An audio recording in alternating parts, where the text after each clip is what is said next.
Yes, good evening, USA, International, Canada, Long Island, aka Strong Island, plus the five spots of Brooklyn, Bronx, Manhattan, Staten Island, Queens. This is your man and homie, G Money Stacks, aka the Gregonator, YouTuber, creator, host with the most, misunderstood lonely nomad, unstoppable independent podcaster, and of course, Queens, New York native, who is also a New York Mets fan from the neck of the woods of Laurelton, Queens, New York.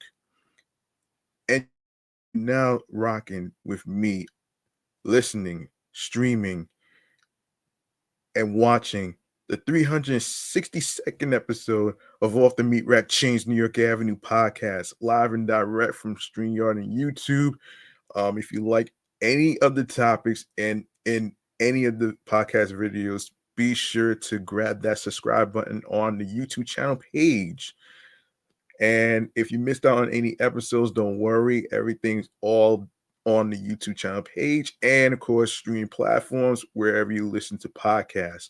And also you can leave a like, you can like the video, and also be sure to enable alerts so you'll be notified on when I'll be on the air via live stream with new video podcast live stream recordings, and of course when it'll be dropping.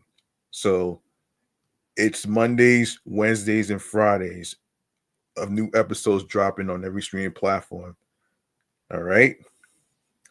And I don't have a mental health topic to talk about with you guys today.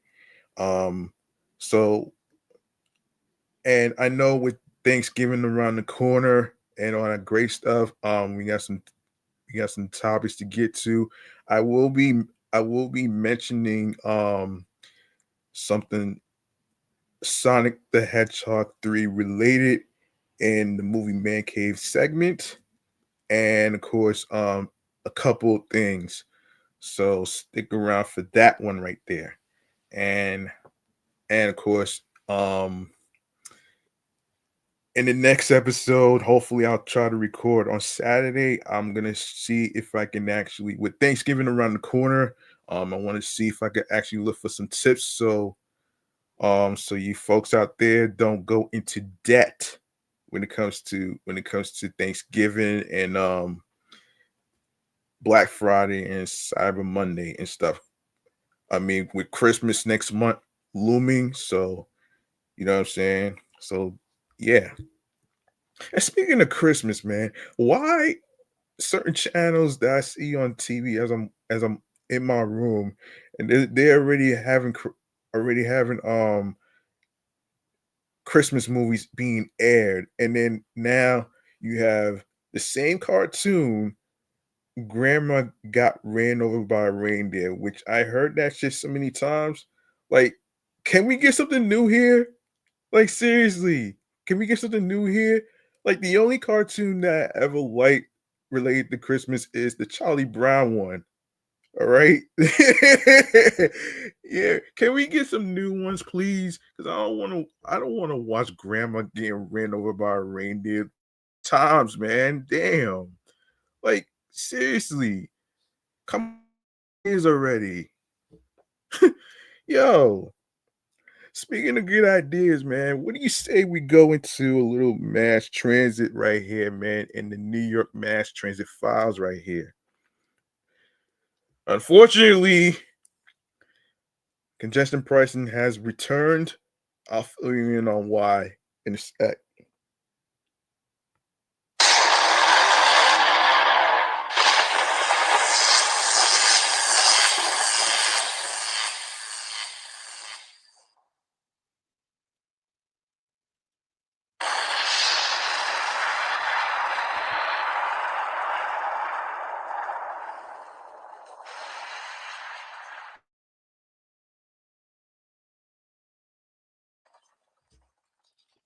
Yes, you heard me, man. I got some bad news for you folks out there, man.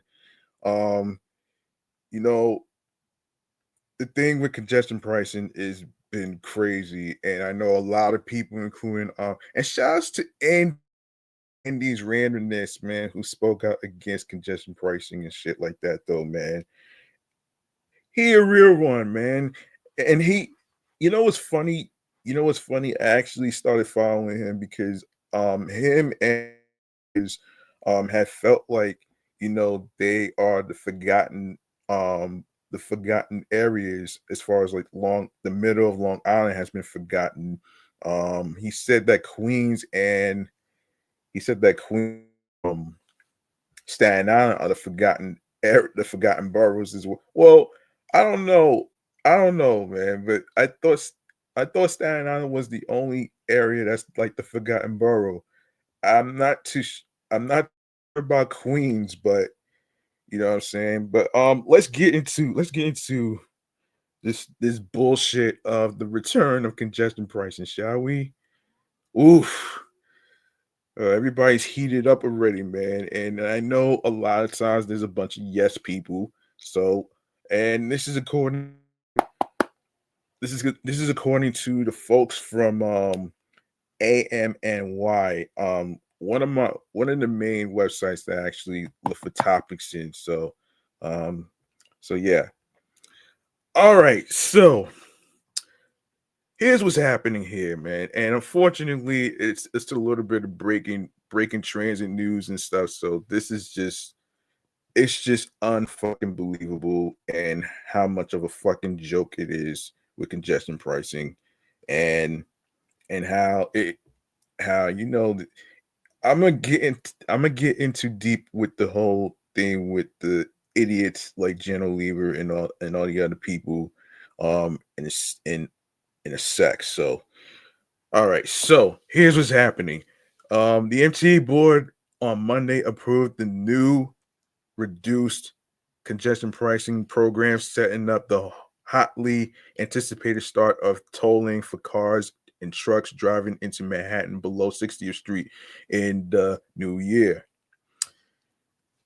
The transit agency's new congestion pricing plan will start at a $9 base toll just after midnight on Sunday, January 5th, which is near my birthday, by the way. Um, with a phased in approach creeping up to the originally approved $15 rate by 2031. Every aspect of the program has been reduced by 40%, including truck tolls, discounts for overnight trips per ride, surcharges in taxis, Ubers, and Lyfts, and cross credit on already tolled bridges and tunnels into the central business district. Oh boy. Hold on, man. Hold up. Let me warm myself up here, man.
But wait, there's more. Drivers with qualifying disabilities are still eligible for an exemption, while low income drivers are eligible for half off tolls after 10 peak period trips in a given month. Rates are higher when tolls are paid by um, mail instead of Easy Pass. Not sure how that works. With the base toll set at $13.50.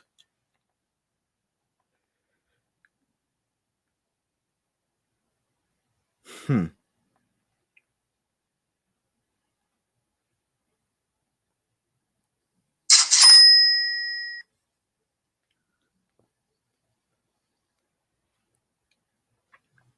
Okay, charges can also be up by 25% on gridlock alert days issued by the city.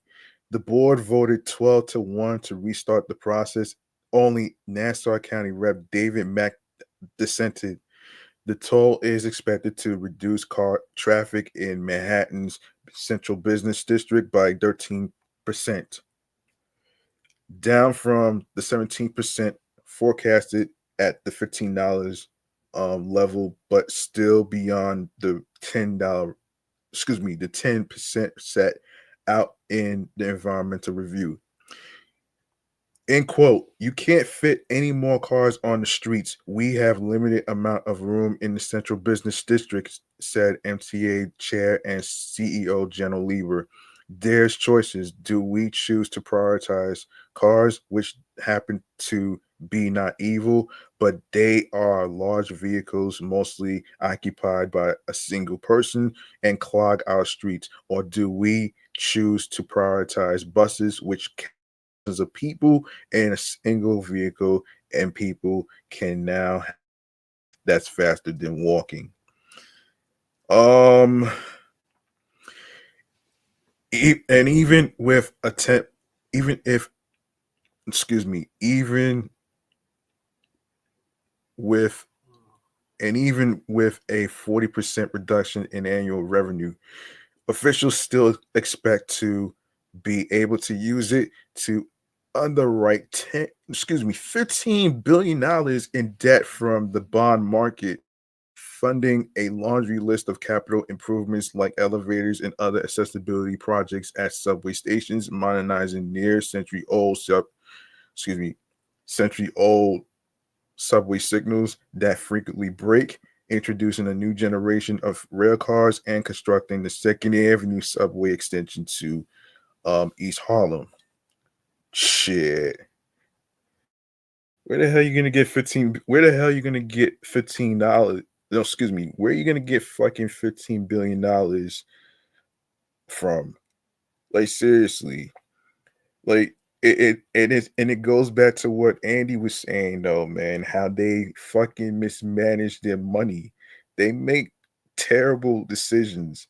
And the funny thing is he brought up the people from SEPTA, the people from Boston, and and damn son. And I was like, damn son. But you know something, man, he is right though, man. I'm not gonna hold you. I'm not gonna hold you, man. I mean, look, we're already dealing with fucking gentrification from people being pushed out of their homes for stupid fucking condos. Now you're dealing with fucking you're dealing with you're dealing with idiots in the MTA headquarters who think that congestion pricing is going to solve every problem, but really you're basically pushing everybody out. And the fact of the matter is not everybody can afford $9 as far as like, because if it's every week, if you're talking about every week and shit, it's like fucking what 40, it's like close to it's like it's like more than 50, more than $9. It's like if it's like up to like $45 and up, that's crazy, man. And they're already facing 9 fucking lawsuits. Unfortunately, which is not going away and shit though, man. And I like the fact that Andy brought up the transit bus um continued to keep the same fare as um $2.75. They kept it the same. They know how to manage their budget. Unlike the people from Boston, the people from Boston, unlike the people from you know, SEPTA in Pennsylvania, unlike the people in New York, unlike the people in New Jersey. I think he mentioned New Jersey. Yeah, I think he mentioned New Jersey as far as anything. So yeah. Ah man, this is crazy, man. $15 billion. Where you gonna get that shit, man? That's what you get for mismanaging your money. Oops. Sorry about that. Wrong button. All right. Anyway, man, let's continue with this. Let's continue with this shit though, man. Yeah. All right, so now the request for proposals will be issued promptly for boring new sections of rail tunnel for the Second Avenue subway between 120th and 125th Streets. Work can resume on making 23 more subway stations accessible. The MTA can purchase hundreds of new R211 rail cars and electric buses, and billions of dollars can flow into resignaling dozens of miles of track on the A, B, C, D, F, and M lines. All that's left before congestion pricing can proceed are steps that in a previous life would have been considered mere formalities. The Federal Highway Administration must reevaluate the new toll schedule to ensure it's in keeping with the program's environmental review. The feds, state, city, and MTA must sign a document authorizing a value pricing pilot program revised to reflect the new phase in approved by the board, and the MTA must undertake a 30-day public education campaign. All told, officials expect a swift, clean start to the nation's first congestion pricing scheme, aka cash grab, aka a fucking the gantry mounted cameras that have been in place for up to a year. These days, these days, nothing can be taken for granted for business district tolling program, as congestion pricing is formally known. The MTA fully approved the $15 tolling schedule in March following an extensive environmental review. Toll rate deliberations by an internal tribunal and opportunities for public comment and needed only formalities before an expected June 30th start date. But just over 3 weeks before launch day, Governor Kathy Hochul announced a temporary pause to the program, citing concerns over the affordability of the $15 toll. She faced widespread suspicion that the real reason was to help Democrats regain key suburban swing districts in the House of Representatives districts, where the already unpopular toll was uniquely reviled. I don't know about that one right there, man. And I feel like it's the simple fact that you if you go through with the congestion pricing next year, you're basically fucking putting the burden on every hardworking people, and it's not even about what class you in. I'm talking about in general. You know what I'm saying? Like it's just so fucking crazy to me, man. It's very crazy. And you know what's funny though? I kind of I kind of realized that the Q60 that I used to take actually goes by Second Avenue and 60th Street. I did not know that. I did not know that shit though, man. But hey, man, you learn something all the time. All right, so in response, the MTA paused contract rewards on $16.5 billion of work, $15 billion from bonds, plus $1.5 billion in matching funds from the feds, and put the future of its ambitious 2020 to 24 capital plan program in limbo. And wow, yeah, this is just crazy, man.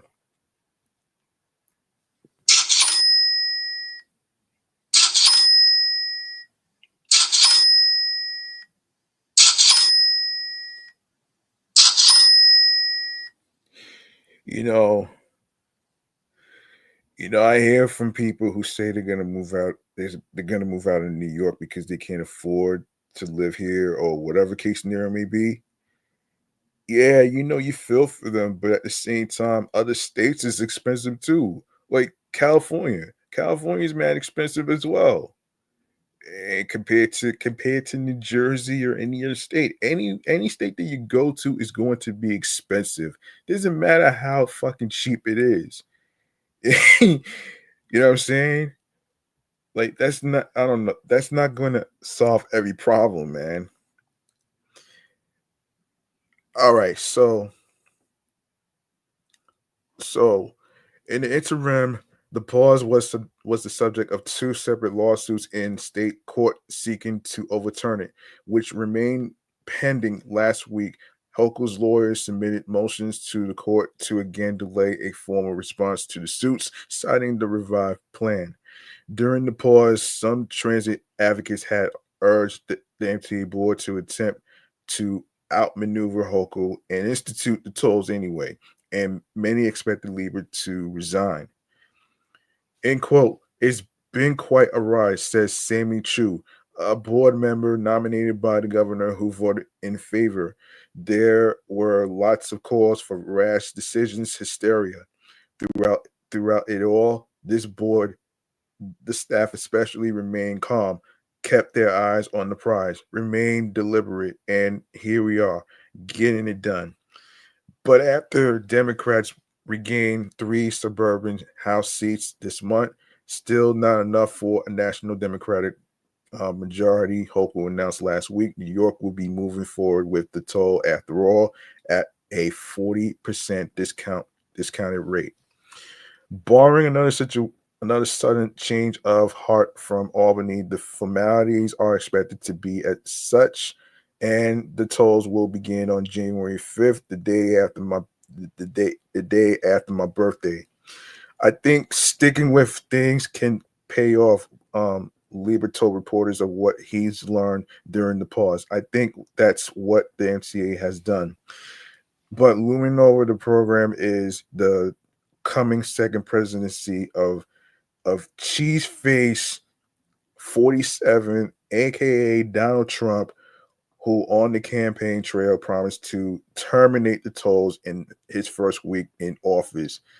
Officials and transit advocates believe once federal approval is sealed and tolling begins, clawing back the program would become much harder. Though the White House under Trump could still pursue legal action. In a statement last week, Trump called congestion pricing the most regressive tax known to womankind. What the hell? What the hell are you talking about, man? But pointedly did not reiterate his intentions to send it the way of of the the dodo doodoo, whatever. Asked about the Trump factor, Lieber said that the agency is not contingency planning for failure. Also, still looming over the program is federal litigation filed last year by New Jersey seeking to overturn the program, which governor state Governor Phil Murphy said woefully fails his state's commuters.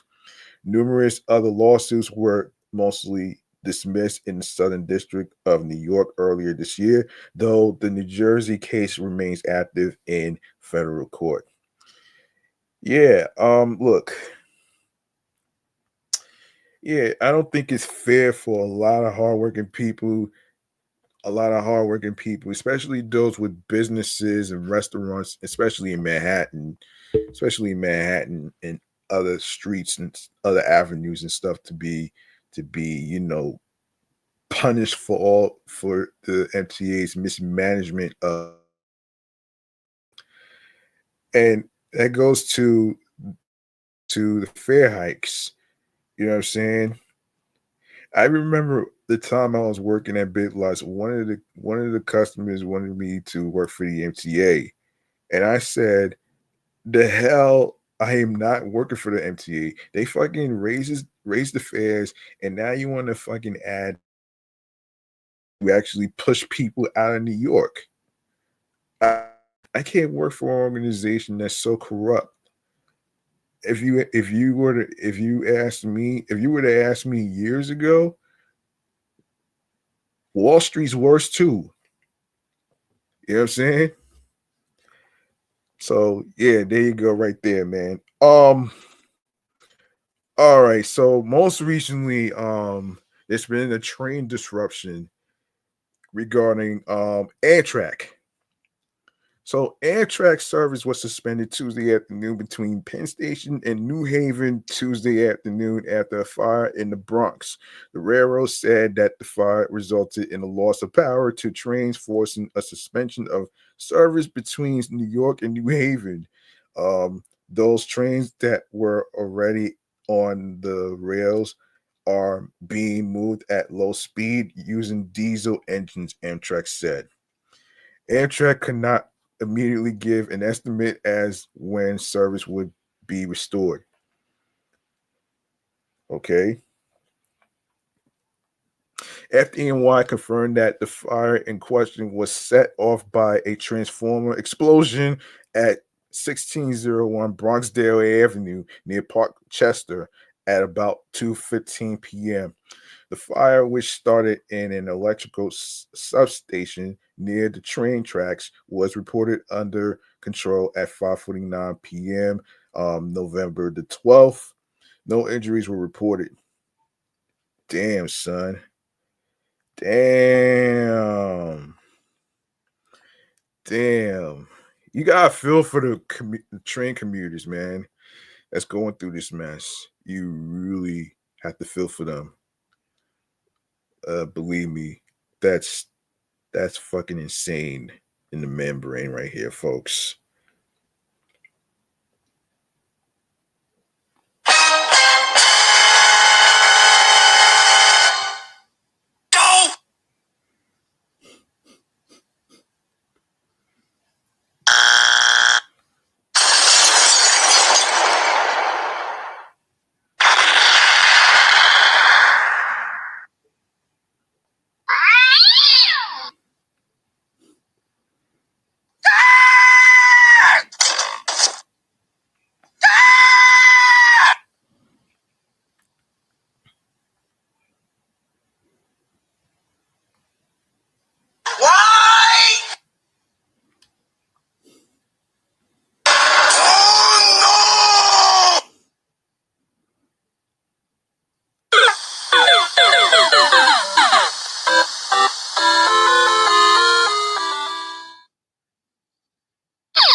You know, another thing that I want to say about the whole congestion pricing shit, man, that shit is it's so fucked up in a way that you are basically pushing New Yorkers. You're basically pushing hardworking people out of New York. You're pricing them out. You know what I'm saying? It's bad enough you're really dealing with high fucking rents and shit. And to me, this is the most bogus, ridiculous cash grab idea. It's just, to me, it is disgusting. It's disgusting, man. You know what I'm saying? And in a few years, in a few years, when everything falls apart, I guarantee that the MTA is gonna fall flat on their face, man. You watch. You watch.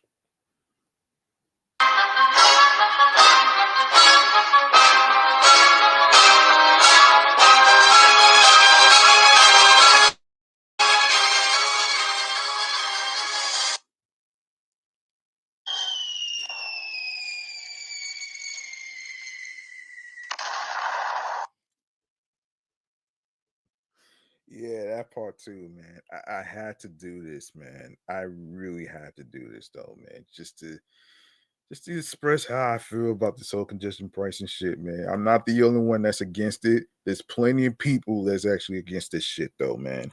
Believe me. Believe me, man. Like you can't go wrong with this shit though, man. You know what I mean? Um, damn son. Man, let me say this though, man. This is crazy. Ah, man. You know, when everything falls apart though, man, unfortunately, it's gonna blow up in their face.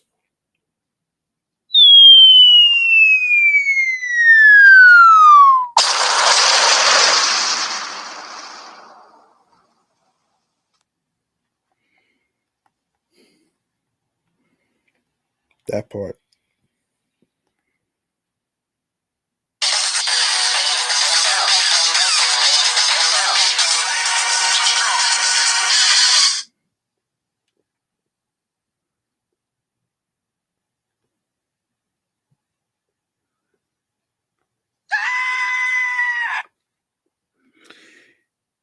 Yeah. So let's continue with this shit though, man. Um, damn. So let's see. So Metro North's New Haven line. Hang on a second. Yeah, Metro North's New Haven line was still running regularly scheduled service out of Grand Central, and Amtrak advised customers to take the commuter service instead. Amtrak tickets were being cross honored on Metro North. Now, for those of you who may not know Metro North actually takes you to certain places in Manhattan and certain areas in Connecticut. Yes, it goes to Connecticut. New Haven is in Connecticut. And I know about this because me and my mother we took see some friends of hers and stuff. So you know what I'm saying?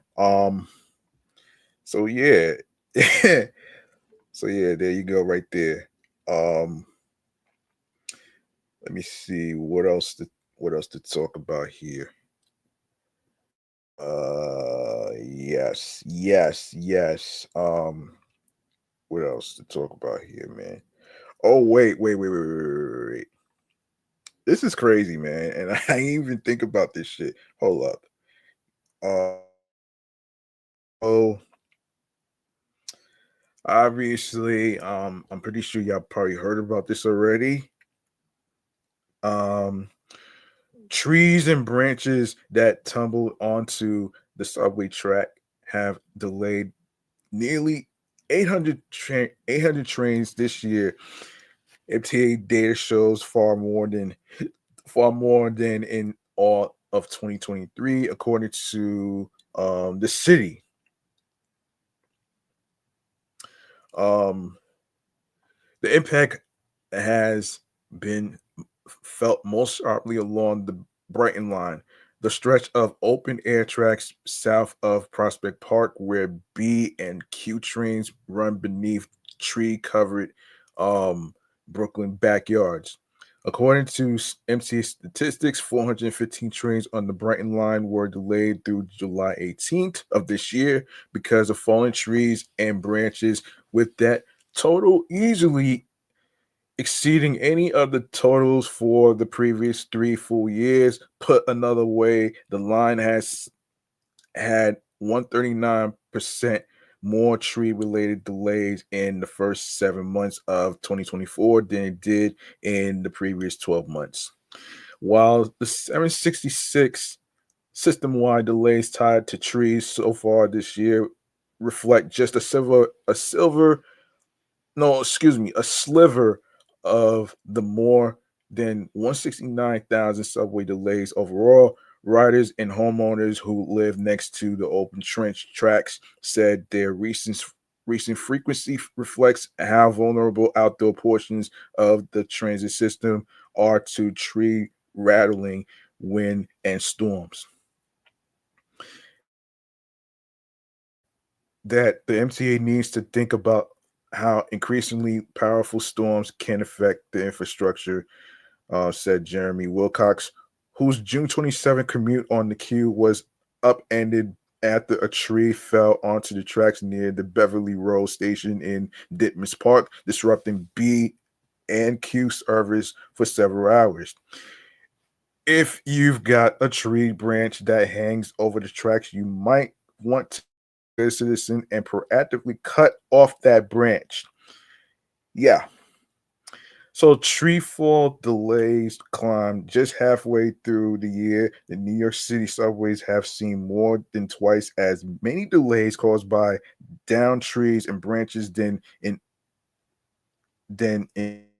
of 2023, predominantly on the B and Q Brighton line tracks in Brooklyn. All right, so the statistics goes like this: 2024 through July 18th. In orange is Brighton, and in green is Dire. In yellow is Sea Beach, and in gray, dark gray is other. All right, so 415 in Brighton, 126 in Dire, 43 Sea Beach, 182. That's for 2024. Um, so in 2023, 174 in Brighton, 77 in Dire,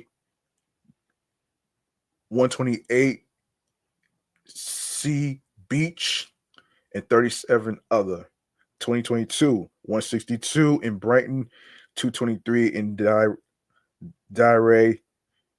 106 Sea Beach, and other is 63. 2021, 277 in Brighton, 277 in Brighton, 49 in Dire, Sea Beach, 93, 208 other. Um, Trees slowed Manhattan bound service along the Q line again last week after MTA workers had to remove a downed tree from subway tracks near the Parkside Avenue stop. In all of those instances, it causes the need to mobilize crews to go out and chop up whatever is there. Lisa Schriedman, New York City's acting head of subways, told the city. The 415 incidents along the Brighton line through 6.5 months of 2024 far outnumber tree driven service impacts elsewhere in the. There have been 126 such delays in Delays on the Dire Avenue line of the number 5 in the Northeast Bronx, 43 along the NC Beach line in Brooklyn, and 182 other delays elsewhere. Transit officials said that trees and branches extending from private homes and buildings and into the MTA space above subway tracks present a challenge to subway service and to property owners whose home. Howard Wallach said he has tree trimmers to his Ditmars Park home to cut back 2 maple trees in the backyard when branches have extended over the wall separating the property from the trench. But he said he has never received any notice from the MTA about the trees crossing onto the transit agency's side of the tracks. We've had them trimmed over the years, but mostly on our side, said Mullet, age 67. We can't do anything above the tracks. There's no tree guy that's going to work over the tracks. Shriebman said the MTA keeps contractors on call to inspect trees and branches that could pose a risk to subway service, but added that the transit agency needs permission and cooperation from property owners. The property rights are real, she said. We cannot just walk across someone's property line with a chainsaw and chop up a tree. Shriebman cited how 2 homeowners called the MTA to inspect properties with trees after the June 27th storm that disrupted the morning commute when one tracks near the Beverly Road stop. Ideally, she said, homeowners should do their own maintenance or bring in arborists. We do have some neighbors who I think believe that trees are sort of permanent objects and never need maintenance, she said. And the message we want to get out to all the homeowners is we're thrilled when you are doing your own maintenance. Blake Morris, a lawyer whose home overlooks the tracks between the, the Cortelyou Road and Newkirk Plaza Station, said the MTA needs to do more tree maintenance on its side of the property. He added that the trees that make the Brighton line world famous amount to a thing of absolute negligence by the transit authority. We've gotten new concrete ties, we've gotten new rails, we're getting new signals, said Morris, who has lived above the subway trench for 24 years. So they have spent money on other things, but cutting back on vegetation, that's not what they do. The issue of where property rights begin and ends has previously come into question for property owners whose buildings border the subway tracks. In 2019, Ditmars Park and Flatbush residents whose homes overlook the subway tracks pushed back against the city after receiving city building department violations notices over the condition of the retaining walls alongside the trench. Patricia Miceli, who has lived above the B and Q tracks in Ditmars Park for nearly 30 years, said she trims 2 willow trees in her backyard in hopes that they don't affect subway service. It's nature. You can't control it, she said, but you can tame it somehow. She paid to have an ailing maple tree removed from her backyard in 1996, cutting off the prospect of it eventually tumbling onto the tracks. It was sick, said Miss Sally, age 67. It's not like you want to interfere with the people going to work or coming to work. It's a pain in the pain in the neck when you get stranded. You mean pain in the ass. I kind of get that. I kind of get that though, man. And speaking of pain in the ass, man, we gotta talk about this annoying. We gotta talk about this annoying AI Coca-Cola ad. All right. Now, this this one right here, it is this is so cringe.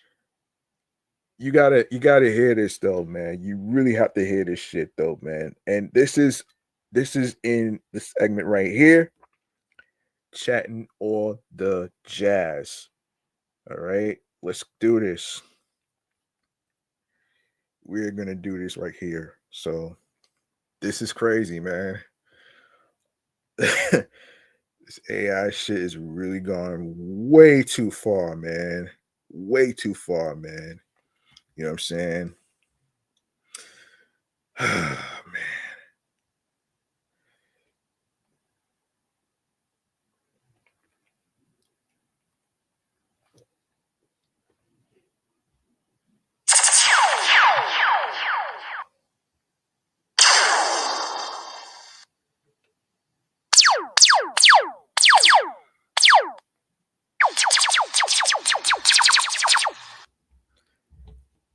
All right.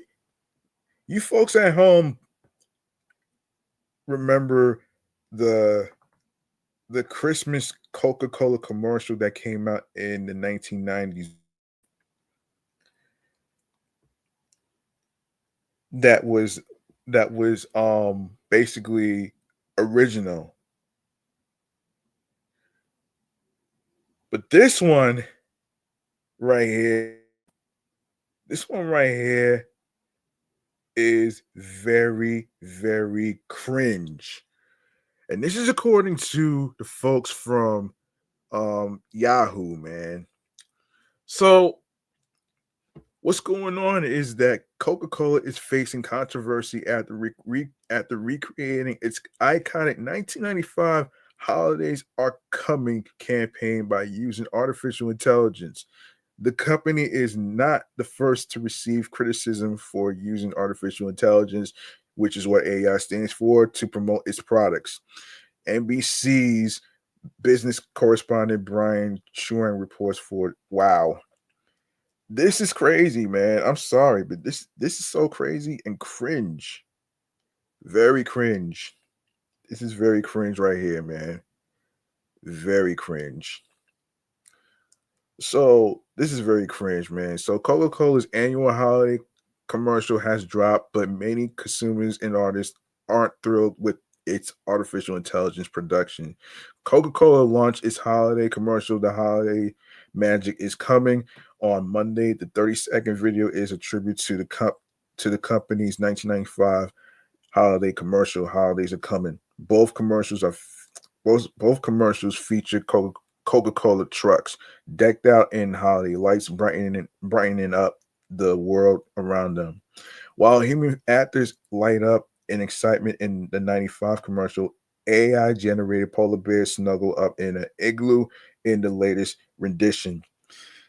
The holiday commercial was created using Real Magic AI, Coca-Cola's artificial intelligence platform powered by OpenAI. The platform, which functions similarly to image generator DAL E, allows artists to access Coca-Cola archives for their projects. Oh boy.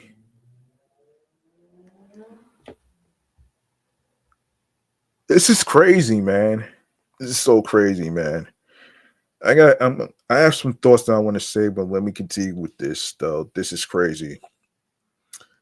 Um this is very crazy. I got some thoughts though, man, but let me just what I do, man, best. All right. Um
Yo, when I looked at the clip, and shout out to Chris from 3C Films, man, for talking about this shit because I feel like this is the most, I don't even want to say the most laziest shit ever, but this is like this shit was so fucking flat.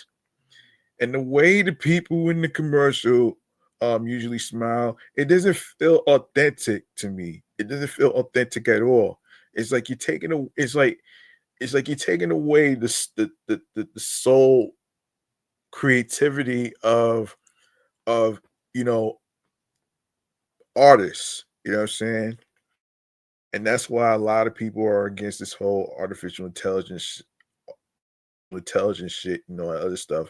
Yeah, you may think, yeah, you think because of what Harvey Levin said that artificial intelligence is here. Just because artificial intelligence is here does not mean you take away the fucking authenticity of artists who are the creators of the original. You know what I'm saying?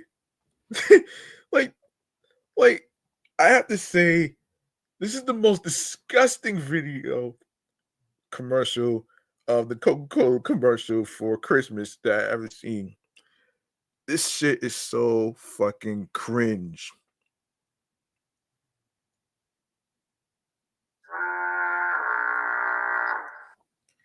This shit is so fucking cringe, man. Like, like, like seriously, man. I really feel like this is just so fucking ridiculous, and I think it's very disappointing.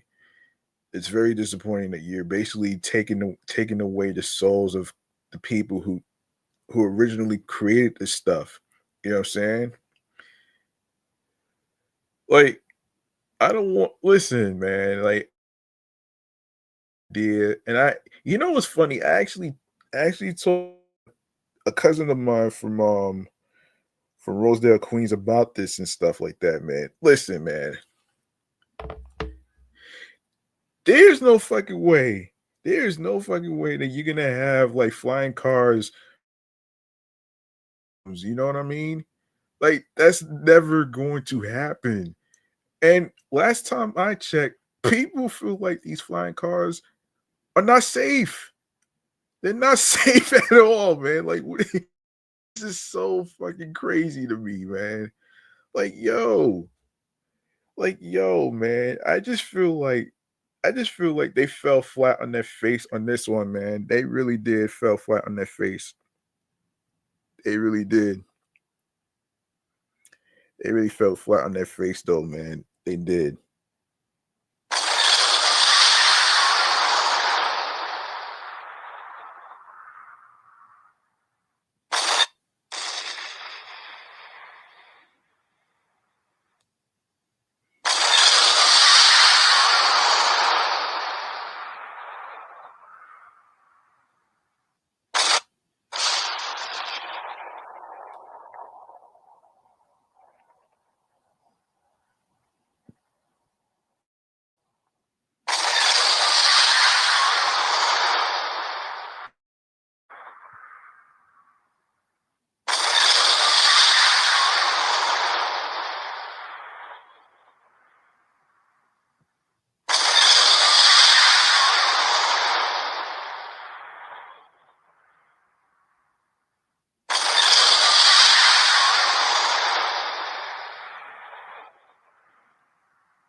This is a fucking red flag here, man. This is a fucking red flag, man, when it comes to this commercial, the Coca-Cola commercial. This is a red fucking flag. And I wasn't joking when I said it was so fucking cringe, man. I was not joking about this, man. I was being serious. Oh man, listen. Man, listen. All right, so AI backlash. Artists, consumers question Coca-Cola's intent. Several artists have taken to social media this week to their views on the advertisement. Alex Hirsch, creator of Disney's television series Gravity Falls. Gravity Falls. Oh shit. Oh shit. Commented on X, formerly Twitter, post on post of the commercial. Fun fact: Coca-Cola is red because it's made from the blood of out of work artists. Hashtag happy no, excuse me, hashtag holiday facts. The post garnered more than 631,000 views as of Thursday morning. Of its social media platforms, Coca-Cola only posted the advertisement on its YouTube channel. The more than 1,300 comments on the video largely display aversion. The top comments read, Pepsi, now is your chance to make a live action ad bashing on Coke for using AI, and nothing like celebrating the spirit of Christmas with the most soulless commercial possible. Soulless commercial possible. Soulless commercial possible. You heard me.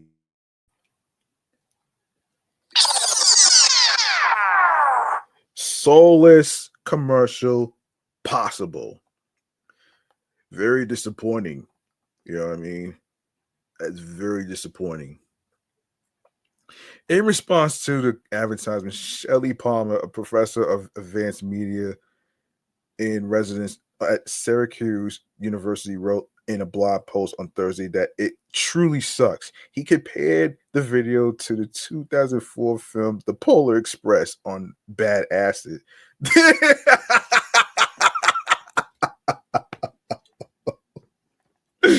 bad,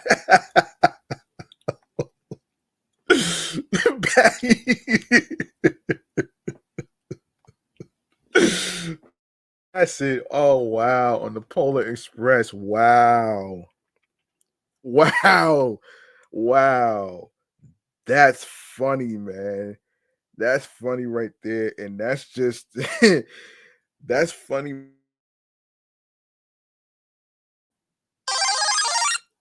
Um, that's a one for me actually. So, um, yeah, yeah, that's a one for me though, man. Um, and yeah, I have to agree. I have to agree. Um, yeah, I have to really agree, man. This is so funny, man. How it's being compared. Damn, you gotta bring it the Polar Express. Badass it. That's funny.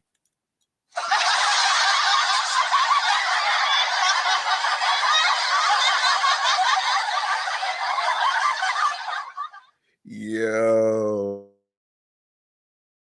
Anyway, man, in practice, Coke wasn't breaking new creative ground. They were trying to use technology to reduce production costs and see if they could figure out how to save millions of dollars on what would otherwise be a multi-million dollar animation project, Palmer wrote. Yeah, I'm afraid that's not working out for your ass right there, man. It turns out that in 2024 you can't. Maybe this will be possible in 2025 or 2026, but Coca-Cola did not immediately return USA Today's message seeking comment about the holiday advertisement on Thursday. Other express other expressed excitement over the holiday commercial. Some expressed excitement about, oh boy, really? Chris Barber, an AI developer at Silverside AI, shared a slightly different version of the Coca-Cola commercial on X. In his post, and an accompanying accompanying reply. Barber said Coca-Cola commissioned three artificial intelligence partners to create and pitch the advertisement. Silverside AI was one of the partners. However, their product was not selected. Barber's video attracted more than 18.4 million views as of Thursday morning. Several ex users took to the video's comments to share their distaste for the use of artificial intelligence in advertising. One comment stated, I hate it. AI has no place in creativity. In response, Barbara replied, all good that you don't like it, but I do think there is room for AI and creativity when those tools are used in conjunction with human vision and emotion. Not Coca Cola's first AI endeavor. The holiday magic is coming is not Coca Cola's first advertisement made using artificial intelligence. Last year, the company released Coca Cola Masterpiece, which launched the Real Magic AI platform.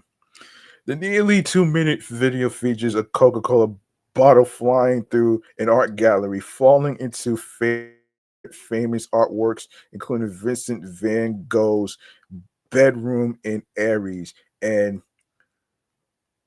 Joanne's Vermeer's girl with a pearl earring. The video received mainly positive feedback. One of the top comments of the Coca Cola Masterpiece YouTube video on Thursday morning read, this is so much better than that Christmas ad. This is actually good. Other companies dip into AI waters. Coca Cola may be getting recent heat for its use of artificial intelligence, but it's not the first company to utilize the technology. Last year, Toys R Us released its own advertisement made with artificial intelligence, featuring the company's founder, Charlie's Lazarus, as a child. The commercial sparked controversy for its inconsistencies, as Lazarus' boyhood character appears a bit different in each new shot. Perhaps a more widely accepted use of artificial intelligence was in Nike's 8-minute tribute to tennis player Serena Williams. The project, Never Done Evolving, used archival footage of Williams and artificial intelligence to generate more than 130,000 games of 2017 Williams playing. Project the project has received several since its release in 2022, including digital craft curation of data from the Cannes Lions International Festival of Creativity. I'm sorry, man, but this is not creative at all, man. If you're using fucking artificial intelligence for your fucking commercials and all that other stuff, man, yo, seriously, that shit is not going to fucking fly. It's not gonna fucking fly because it's not original. Everything is just fucking like, it's like copy and paste. You know what I'm saying? That's what it seems like. There's no originality in this commercial. And thank you to Chris from 3C Films for talking about this, man. You're a real one, man. And if you guys don't know who Chris from 3C Films is, make sure you follow him on his YouTube channel page, 3C Films. He covers movies, especially sci-flick episodes, and of course, every Friday he does live streams and stuff. So, you know what I'm saying, with movie topics and stuff. So, you know what I'm saying? And sometimes he does a little TV. So check him out. All right. So yeah, there you go right there. Um, let's see. Let's see what else we have to talk about here, man. Ooh.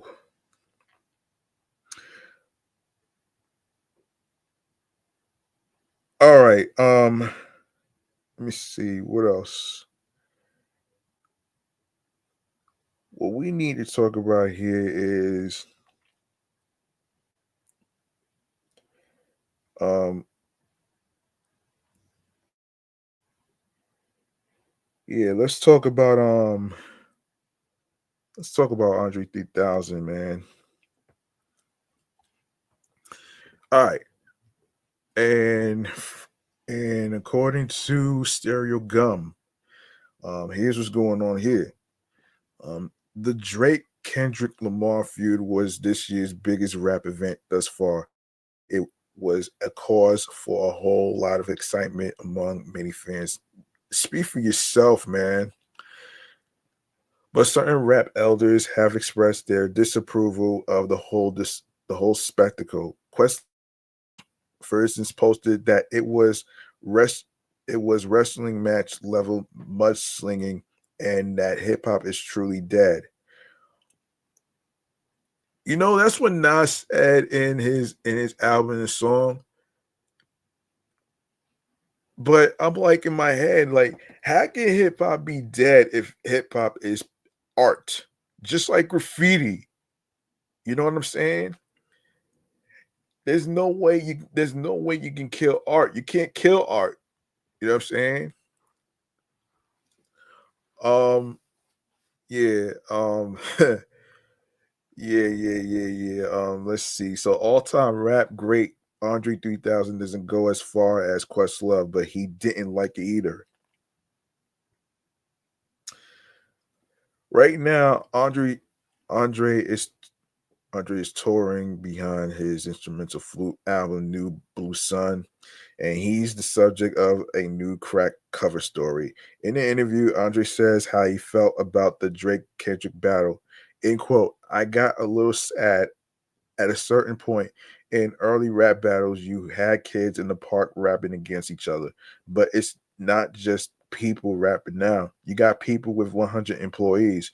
You have livelihoods, empires, companies, deals, all of it can be jeopardized. If you don't have anything to lose, sure, go for it. But if I already made it, I'm not sure it's even worth it anymore. Andre says, um, hang on a second. Andre says that he's written diss tracks about other artists and that it can be a good way to work out feelings. But he made up his mind not to release any songs like that, even if another artist called him out by name. But Andre didn't mind no, excuse me, hearing his name used in Kendrick Lamar's verse on features like that. The first real shot in the feud. If he walk around with that stick, it ain't Andre. It ain't Andre 3K. Andre tells Crack, as a 49-year old rapper, you are just happy to get a shout out. But as a rapper, I've noticed myself walking around with this stick. So it was a line for me too. And I was trying to find a way to use it, but Kendrick used it. So I had to say, yeah, he got it. It's a little notable that Andre still think of himself as a rapper and that he's still thinking about new lyrics. Last year, Andre told GQ that he didn't think he could really rap about his life in middle age. Not to say that age is a thing that dictates what you rap about, but in a way it does. And things that happen in my life, like what are you talking about? I got to go get a colonoscopy. What are you rapping about? My eyesight is going bad. In the crack story, Andre mentions that the last rap verse that he wrote was the one on Kanye West's Life of the Party in 2021.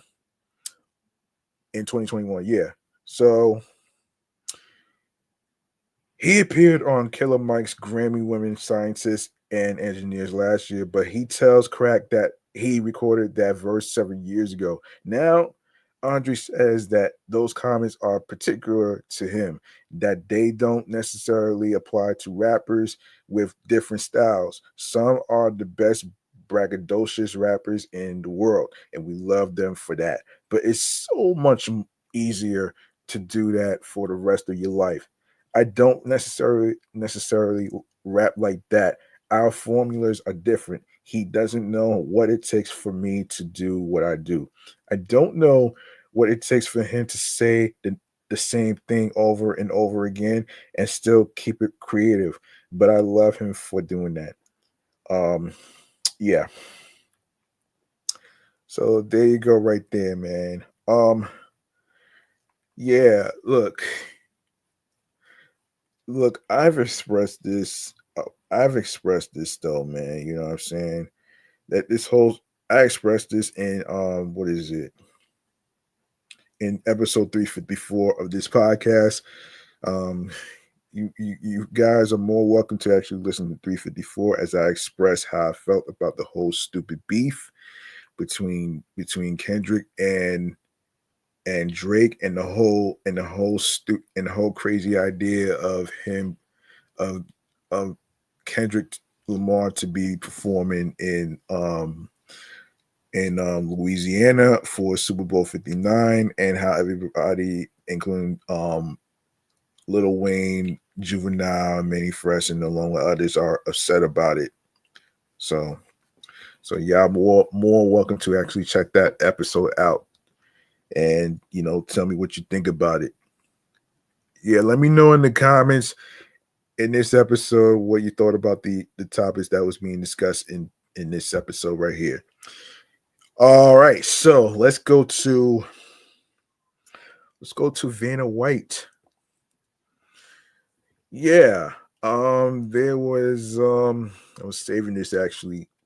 There was a fucking rumor in the air involving Vanna White. So um and this is from the New York Post. No bad blood over here. Vanna White has brushed off rumors of a feud between her and New Wheel of Fortune host Ryan Seacrest. Taken to social media, White, a longtime fixture on the hit game show, shared a photo of her with Seacrest, age 29, at a restaurant as the pair grabbed a bite together. This guy has more jobs. This guy has more jobs compared to Nick Cannon.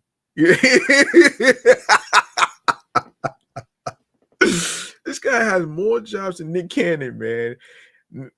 And I mentioned Nick Cannon because he has the Masked Singer, he has Wildin' Out, he has the Daily Cannon Show, he has the Cannon Class podcast, and the Council Culture podcast.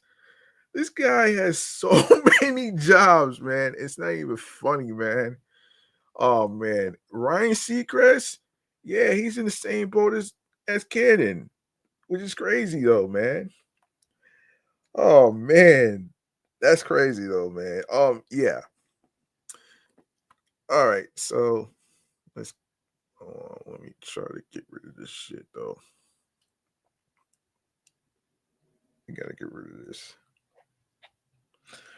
Um, where were we? Yes, so friends on and off camera enjoying one of our favorite chicken and dumplings. White, age 67, captioned her Instagram post. Seacrest, for his part, rushed to the comment section, writing, "Always a treat. Here's to more fun moments and delicious bites." Yeah, can't go wrong with that though. You really can't go wrong. Um. Anyway, he later reposted the pic on his Instagram story for his 6.5 followers on the platform. "You two will make a great team. You can't wait," wrote, wrote one fan, while another added, "Looking forward to this duo and the new set in the fall," which is already happening right now. And White's post came just weeks after it was reported that she and Seacrest, who replaced longtime host Pat Sajak after 41 seasons, aren't seeing eye to eye. Well, yeah. And she doesn't she just doesn't vibe with Ryan like she did with Pat, and no one really ever expected her to, a source told the Daily Mail. There is just no way that she possibly could. Um However, an insider close to Seacrest told the Post there is absolutely no truth to the story. Ryan and Vanna have started working together and have been having a lovely time on set. Seacrest will officially replace Sajak age 77. Damn, he's 77?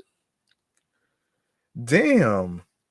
When Wheel of Fortune returns for season 42 in September. Um, let's see. While White, meanwhile, extended her contract to stay on the show until the 2025 to 2026 season after a salary dispute. According to TMZ, White secured a substantial pay increase with her deal. White, who first appeared on Wheel of Fortune in 1982, was reportedly considering leaving Wheel of Fortune following Pat Sajak's as fat following Pat Sajak's exit. Um, so White's contract is up in 2026, but the insider claimed that there is a part of her that wants to walk away sooner. It is just so difficult to do this without Pat, the source said. Now, I know Ryan Seacrest host and stuff. Now that Pat Sajak is a retiree, there's also a spin-off. There's also a spin-off to um Wheel of Fortune, which is Celebrity Wheel of Fortune, and I believe Pat Sajak is still hosting that show. But at the same token, think I think there's somebody else. I could be wrong though, man. But I just talked about it in my entertainment review show, Meticulous Values Podcast, episode 127. I didn't put it out yet. I didn't put it out on streaming platforms yet because I wanted to actually take care of episode 128. I'm probably not gonna do it tonight, but I'm probably gonna do it probably tomorrow. So we'll see what happens here. Uh okay, so um okay, we need to talk about this food. You know everybody's a foodie, so I'm just going to actually get to this. Now, of course, the name of this episode is Make It a Combo with Pizza and Chicken. This is basically talking about Kentucky Fried Chicken, chizza, combo pizza, and chicken. So let's get into it right here for all you hungry folks out there. Let's see. And here's what's happening here, man. So let's get into it here. So let's get into it here. Let's see. Um, so this year, KFC, yeah, this year, and this is from Massive Live actually. So, um, it's not pizza, it's chizza. At least that's what renowned fast food chain Kentucky is calling its latest menu item. KFC introduced the first of its kind chicken pizza to all of its stores nationwide, um, which took place this year actually. Very interesting and very interesting. Um, let's see. Yes, nationwide this week. So this took place this year. Um the chizza is made with two fried chicken fillets topped with marinara sauce, which is what they use on pizza, mozzarella cheese, and pepperoni. The hybrid product debuted on KFC menus in the Philippines in 2015.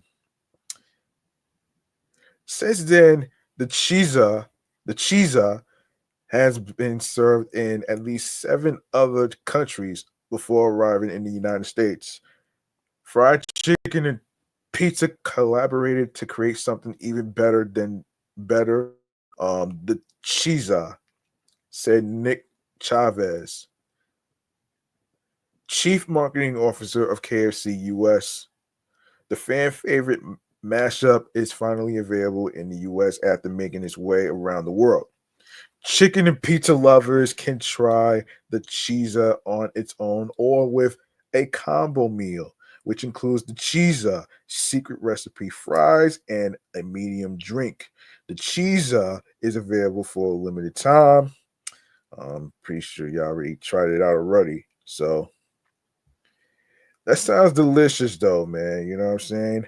I'm not sure if they still have it, but I would have to really I have to check the website though, man, to find out on their menu. So yeah, I'm more than welcome to look at the KFC menu to see if the cheese is still there, but it could be um it could be that it's on a limited basis. But so this is like a recap. This is a recap and highlight of this event. So that's a pretty good idea actually though. That's a pretty good idea though. So I like this. And it sounds delicious too. So yummy. All right. So all right, let's get into this. So there is there is a project that's going down in Hicksville, and this is according to the Long Island Business News. The new owners of the Broadway Commons Mall presented their plan to redevelop the shopping complex to more than 150 people in the Long Island real estate brokerage and development community on Tuesday. The ownership group, which acquired most of the 68-acre mall property in February for $40 million, plans to invest more than $100 million on a project that aims to transform the property into an open air lifestyle center. As LIBN was first to report in June. Ooh. Okay. Let's see where they're going with this. Let's see what they're going with this. Um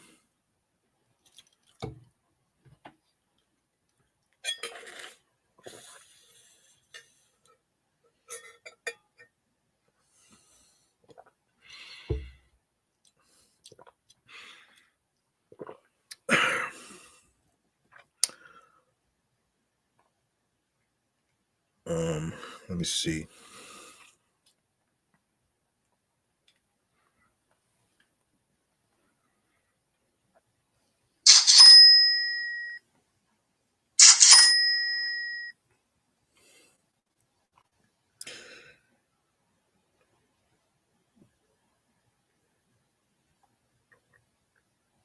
All right.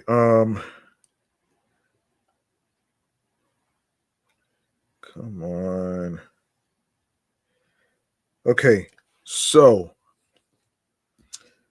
um hosted by the Commercial and Industrial Brokers Society and the mall's new owners, the event held on the lower level on no, excuse me, of the Round One Amusement Center featured a video and slideshow with renderings of the reimagined shopping complex led by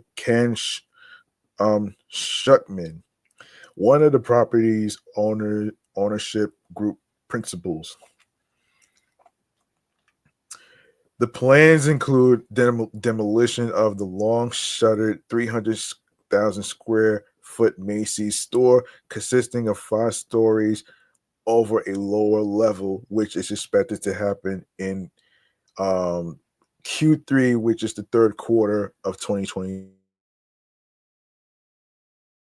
In addition, about 100,000 square feet of the mall's interior will be demolished as part of the plan to turn the mall inside out and create the new open air concept that will be renamed the shops on Broadway, um, which is a little different from Manhattan, folks. A new 105,000 square foot big box store to be occupied by a BJ's wholesale club will also include gasoline service and electric vehicle charging stations. One of the centerpieces of the redevelopment will be 70,000 square feet of restaurant and entertainment tenants to be called the district, which will feature a rooftop event space and a huge LED screen with which guests can watch movies and sporting events. Schuckman said an unnamed restaurant tenant has signed a letter of intent to lease 30,000 square feet. The mall's current movie theater, Showcase Cinema Deluxe, will be closing. Damn. And Schuckman said a smaller theater tenant may be signed to replace it. He said round one may want to expand into part of that space. The 240,000 square foot IKEA store, which IKEA owns, and the 137,000 square foot Target store, which Target owns, will remain at the new shops on Broadway. The project, which was submitted to the town of Oyster Bay for site plan approval on Monday, also includes the addition of two pad sites, two roadabouts, and other road improvements to calm traffic, new wayfinding signage, increased security with new lighting and cameras, new landscaping, and open spaces. Here we have something very special, says Schuckman, who is also principal of brokerage firm Schuckman Realty, which serves as the exclusive leasing broker for the Hicksville retail complex. It's not just designed as a regional asset, but as something for the local community. The ownership group K and BTF Broadway LLC includes Rockville Center based BTF Capital, the KABR Group, headquartered in Edgewood, New Jersey, and AJM Bree Ventures, a joint venture of Long Island firms, AJM Real Estate, headed by Adam Mann, and Berman Real Estate, headed by Scott Berman. Our plan consists of redeveloping the mall into an outdoor shopping experience with an emphasis on experience, Berman said. We want to build a place where people not only come to shop, but also to spend time with friends and family. The project team for the redevelopment includes two Long Island architecture firms, New Hyde Park based Rosenbaum Design Group, and Woodbury based Spectre Companies. Huntington based R&M Engineering will provide civil engineering services, and Labella Associates is the project's traffic engineer. Bram Weber of Melville-based Weber Law Group is the redevelopment's zoning and land use attorney. The site plan has been met with enthusiasm from the community. Weber told LIBN.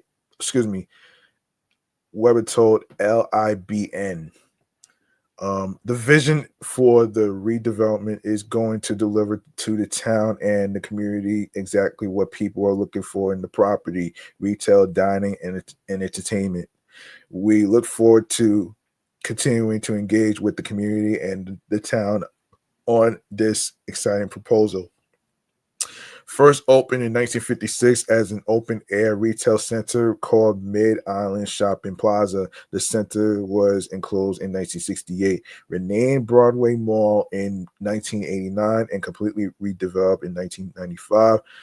Venado Realty Trust acquired the Hicksville property for $153 million and sold it to KKR and Co. for $94 million.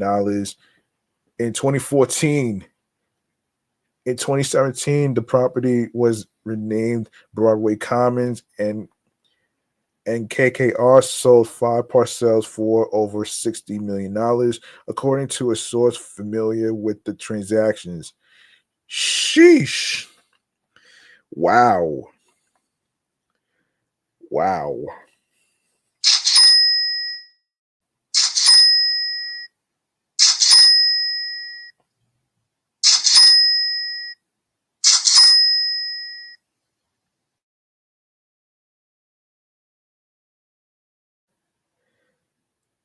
Yeah.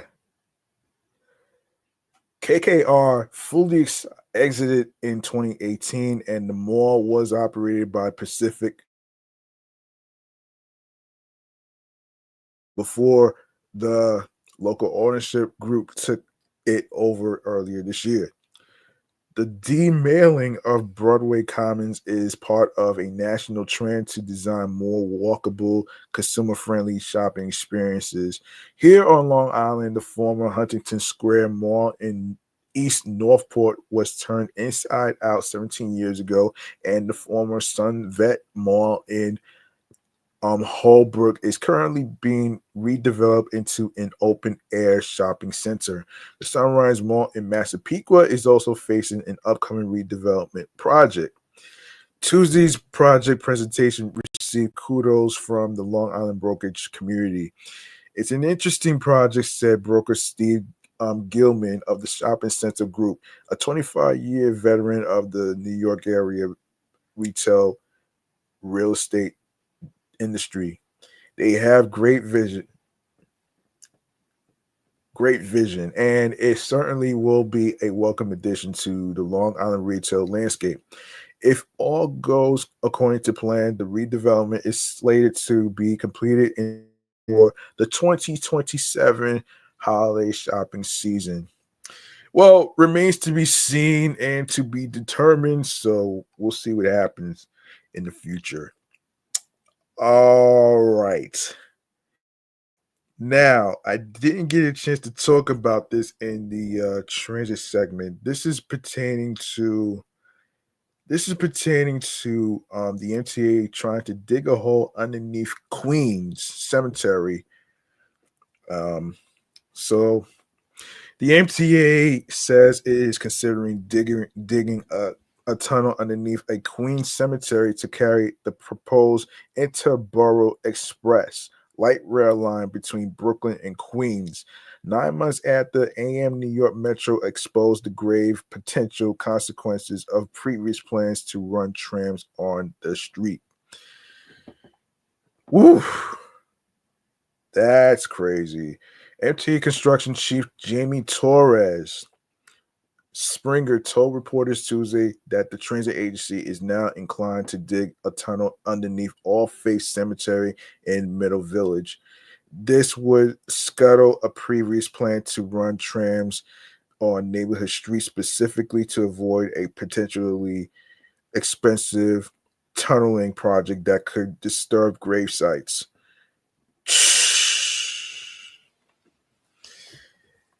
Oh my gosh. What are they fucking thinking, man? What are they thinking?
To have the MTA dig near a cemetery for a project like this, it is the most egregious and the most ridiculous bad idea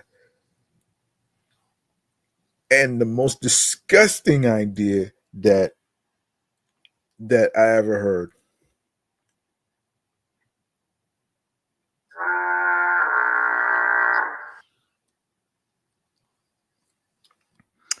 Yeah, that part too. Can you imagine if this whole thing fell apart while they fall flat on their face?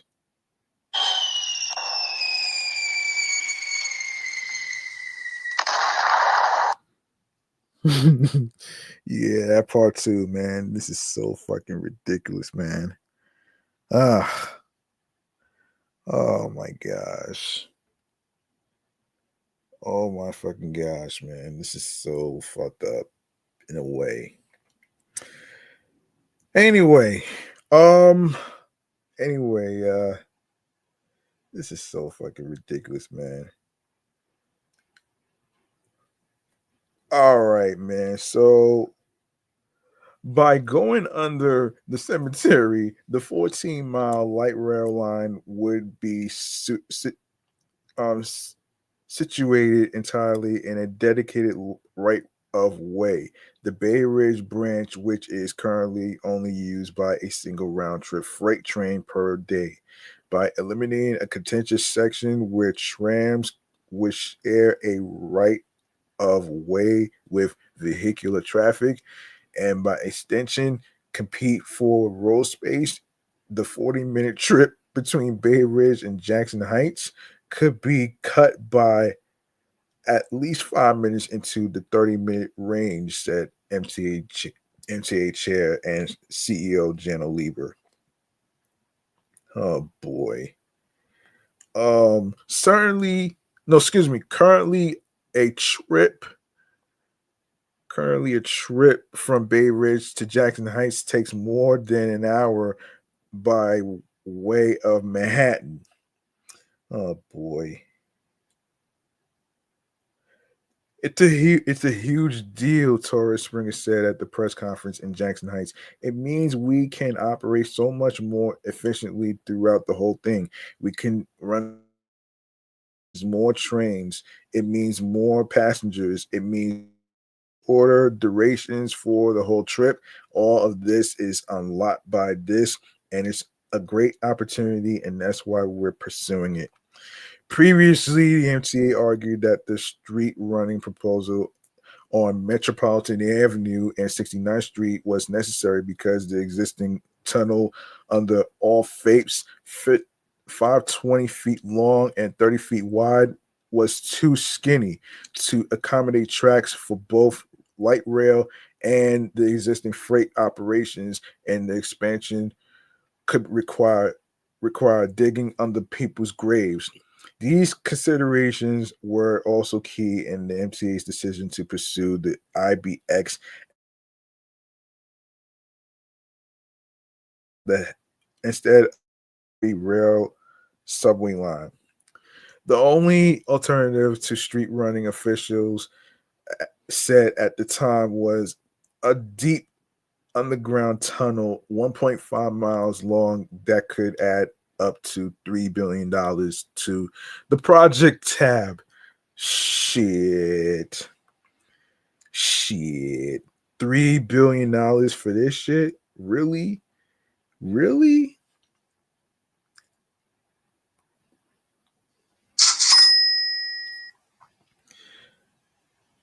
All right. Let's see. But as AM New York Metro revealed, all these proposals were made before the MCA actually engaged with the cemetery itself. Brian Chavain, the cemetery's director, said in January that the MCA had reached out about the proposal and even endorsed running trains in the tunnel.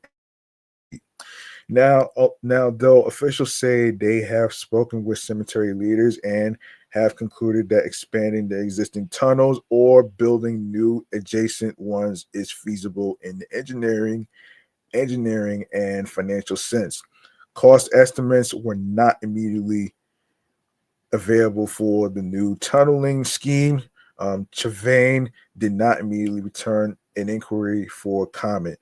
To run on the street, trams would likely have had to abide by the city's 25-mile-per-hour speed limit, and getting stuck in traffic with automobiles and trucks would inevitably lead to delays on the line and concerns over its reliability.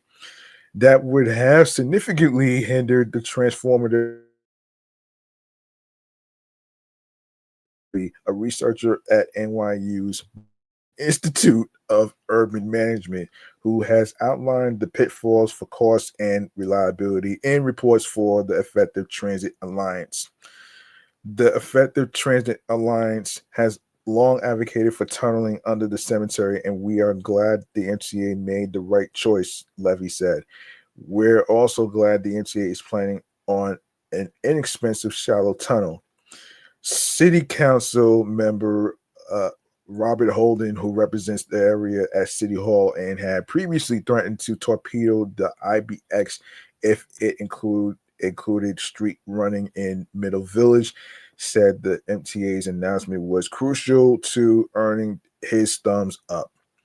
While my community and I have some concerns with the IBX, we are firm that only a tunnel solution is acceptable, said Holden, addressing the biggest issue by foregoing light rail on 69th Street is crucial to earning our support. The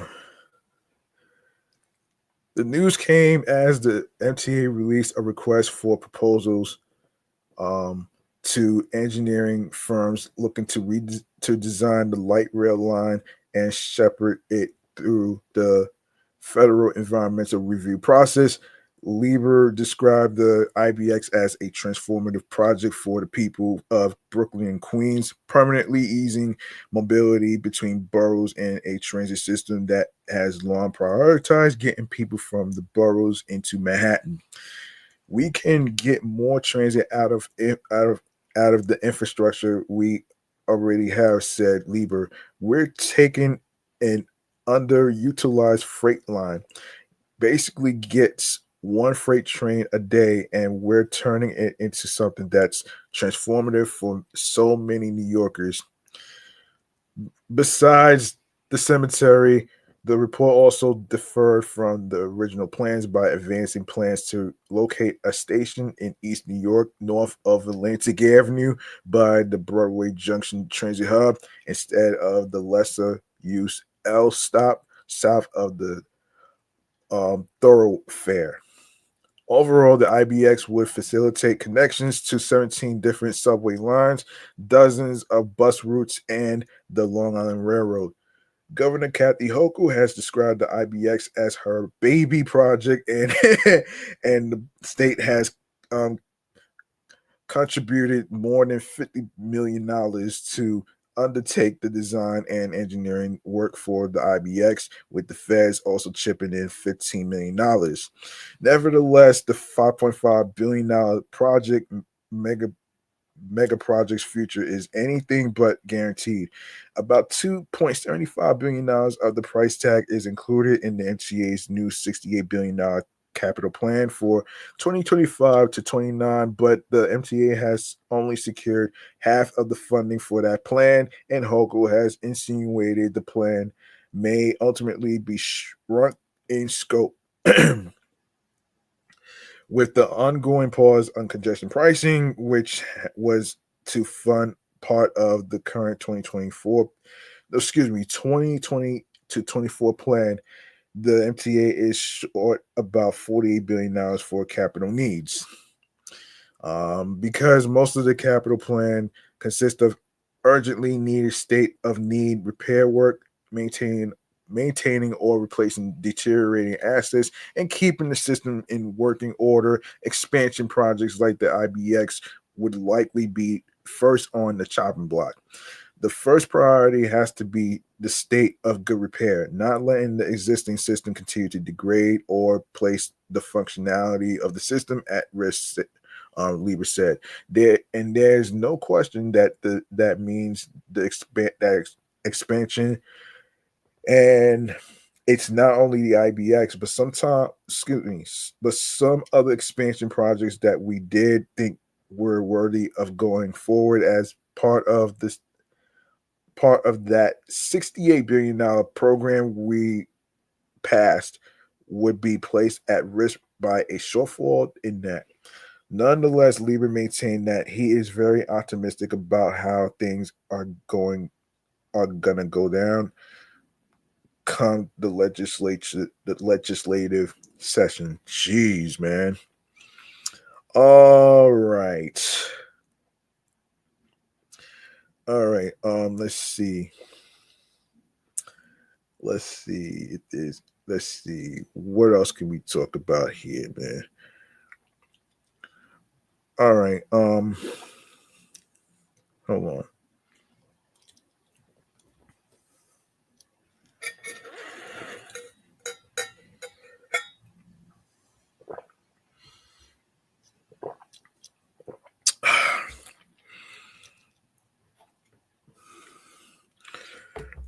All right, let me take a look.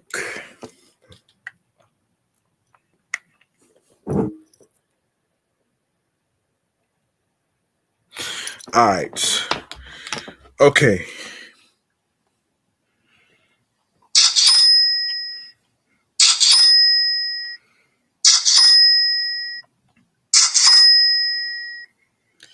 All right. All right. Most of y'all are usually familiar with Linktree, right? And that's pretty much what I excuse me. And that's pretty much what I use for all the links to streaming platforms of three of my podcast shows that I do. So this is according to the people from TechCrunch actually. Um I didn't think this was part of, well, yeah, I didn't think this was part of tech, but anyway, Lincoln Bio startup Linktree said on Wednesday that it has surpassed 50 million users. The figure represents a significant uptick from the 2.7 million users the company had in 2019. The company has been growing consistently, adding nearly 10 million users for linkers, as Linktree calls them, just 5 months in December. 5 months. In December, the company told TechCrunch that it had 41 million users and it reported over 47 users this March. Linktree is considered one of the top link in bio tools on the market, with its rivals owning a significantly smaller portion of the pie. Competitor Later has around 7 million users, whereas Beacons has more than 2 million. Astonishing to see the scale we've reached by being linker first, now empowering more than 50 million linkers with a space that they own to grow and monetize. Linktree's founder and CEO Alex Zakaria, said in a statement to TechCrunch.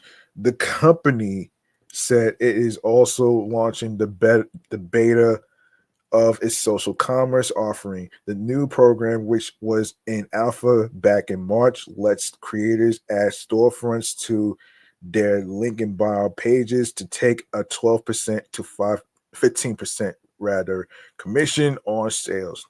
All users will be able to apply to join the program later this year. The experiment initially launched with a few brands, which includes Revolve, Sephora, and Urban Outfitters, and was only available to a few creators.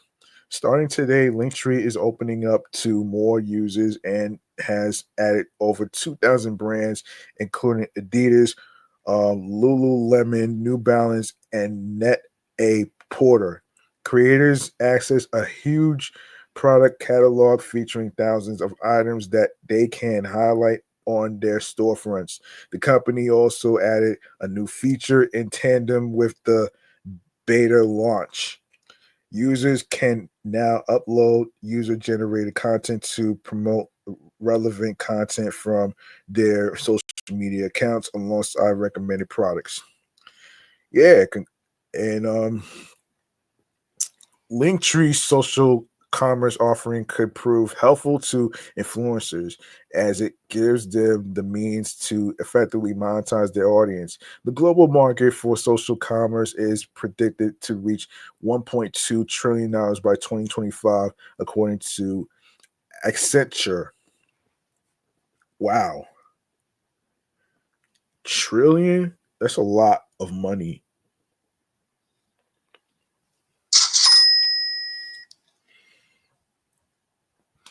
Um The goal of the program is to supercharge the organic social commerce activity we're seeing on the platform, making this easier for both linkers and brands.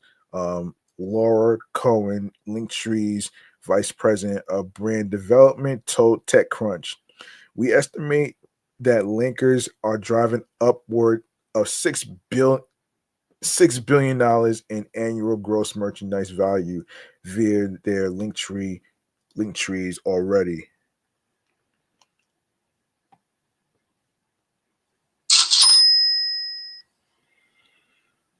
Um, we want to reduce friction and increase conversion by cutting down the number of clicks required to make a purchase and enabling customers to discover the products that linkers love directly on link trees. The new program, the new program is indicative of Linktree's intention to evolve into a more versatile service with more revenue streams. Linktree had over 240 commerce clicks from links in the past month, converting to approximately $300 million in monthly commerce sales, a company spokesperson said, citing proprietary data.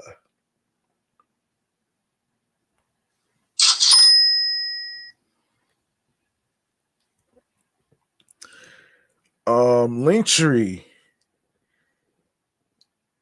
has come a long way since its inception in 2016 and is today used by everyone from part-time content creators to celebrities like Demi Lovato, Paris Hilton, and Robert Downey Jr. Linktree acquires Lincoln Bio platform Koji in its second investment of the year. Even the White House uses the Lincoln Bio solution to direct U.S. citizens to online resources. Um, the company also made significant investments in the past year, acquiring two small startups in the Lincoln Bio space, Koji and Bento. Linktree declined to comment about what it plans to do with both platforms, but it hasn't all been smooth sailing. In June 2023, Linktree laid off 27% of its workforce, seeing many employees in Australia and New Zealand let go from the company. In a memo to staff, Zakaria said the layoffs would help Linktree shift its focus to furthering growth in the U.S., the company's largest market. The layoffs followed a round of cuts in 2022, which saw 17% of staff let go. Damn, man. Damn. That really, really, really, really sucks.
Yeah.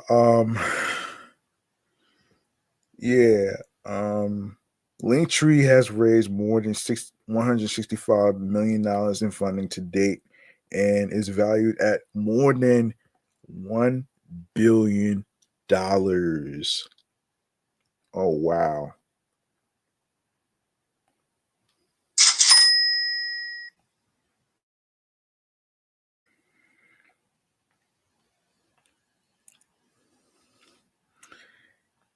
Yeah. All right, let's talk Ludacris. Let's talk Ludacris. And this is from Us Magazine. Ludacris pulled out all the stops for a spectacular performance at Urban One, influential and brand innovators party during the Cannes Lions International Festival of Creativity. Ludacris, age 46, damn, I didn't know he's 46, performed a 1 year. Hang on a sec here. If I could get rid of this. Yeah. Yeah, Ludacris, age 46. I didn't know he was 46. Damn. Performed a 1 hour set during the one night happy hour on Wednesday, which took place June 19th, which featured a duet of Carmela Anthony from his 7 p.m. in Brooklyn podcast on Move Bitch, Get Out the Way. You know the song. Other celeb revelers in attendance include Anthony Anderson and JB JB Smooth. I started with Urban One as a DJ in Atlanta. The Grammy winner exclusively told Us Weekly. I started on the radio station 97.5, which is now 107.9. And that's where I got my start. They provided a platform for me to be authenticity myself, and from there I was able to evolve and grow and get signed and different things. He continued, this is a full circle moment for me coming back and having a chat and being able to perform for the company that I started with. um in addition a second In addition to his performance, Ludacris also spoke at a Cannes Lions panel with Alfred Liggins, the CEO of Urban One, which is the largest Black-owned content company in the United States. The organization's goal is to represent Black culture boldly, courageously, and unapologetically. The talk was co-hosted by Influential at its Influential Beach, presented by Brand Innovators. Let's see.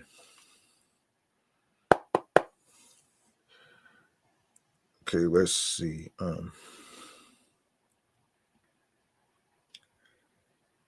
During the conversation, Ludacris and Liggins touched on representation, Black excellence, and history. The event took place on Juneteenth, a federal holiday commemorating the end of slavery. I don't really care about that holiday in the US, to showcase the importance of investing in Black audience.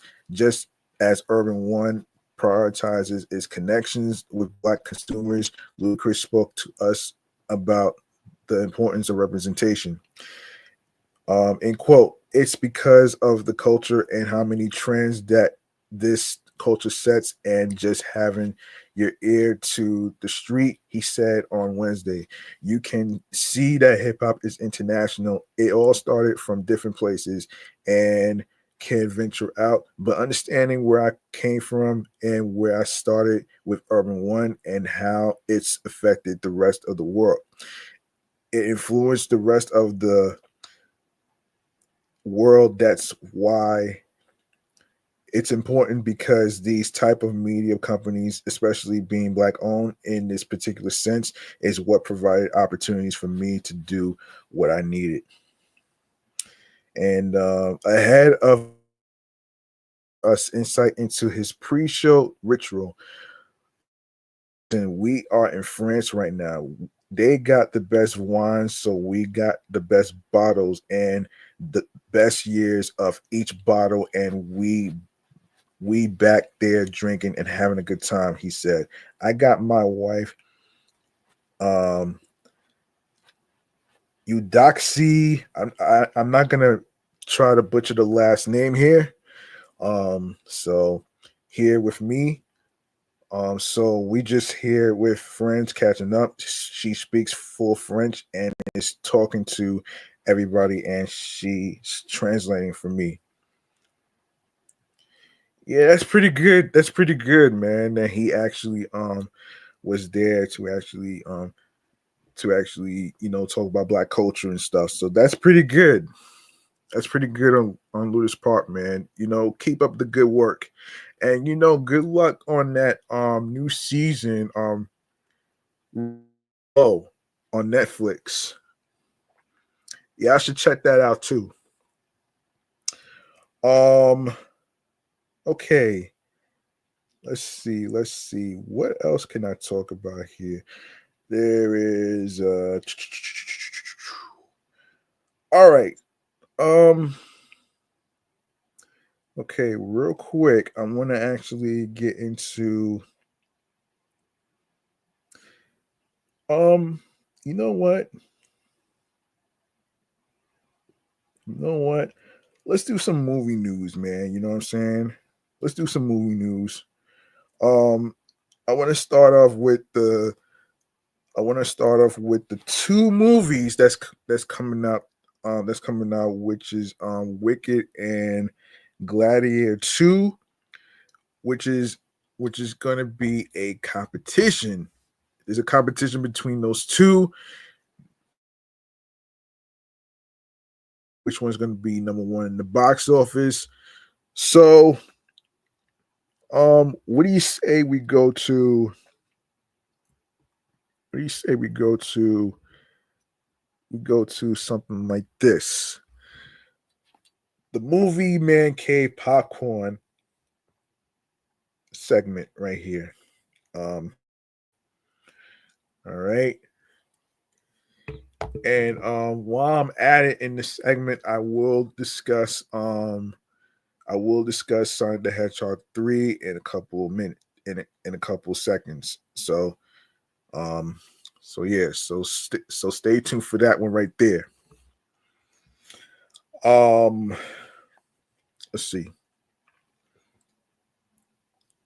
Okay.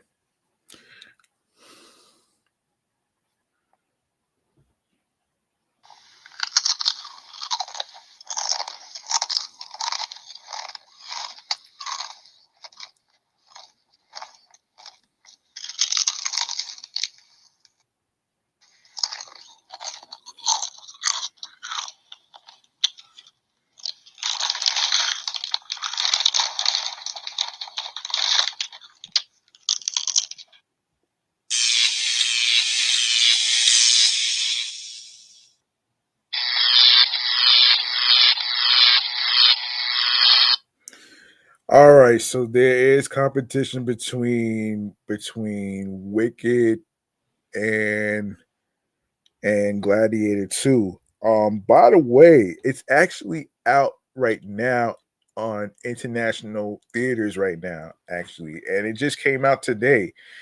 Like, you know how certain movies would do like a early screening before it comes out, like on a Thursday. It's kind of like what Gladiator 2 just did. So this is according to Forbes. All right, so let's get into it right here. All right. So box office grosses dwindled this fall after successful summer because of a series of flops, though two-star fueled films Wicked and Gladiator 2 are expected to reverse the downward spiral and inject life into theaters just before the crucial Thanksgiving holiday. Wicked and Gladiator 2 will premiere in U.S. theaters Friday, though both will have preview screenings Thursday night, and Wicked early access screenings will take place Wednesday. Um, Deadline projected Wicked could clear $100 million in its opening weekend, up from a projection 3 weeks ago that it would gross between $80 million and 80 and $85 million in its first 3 days.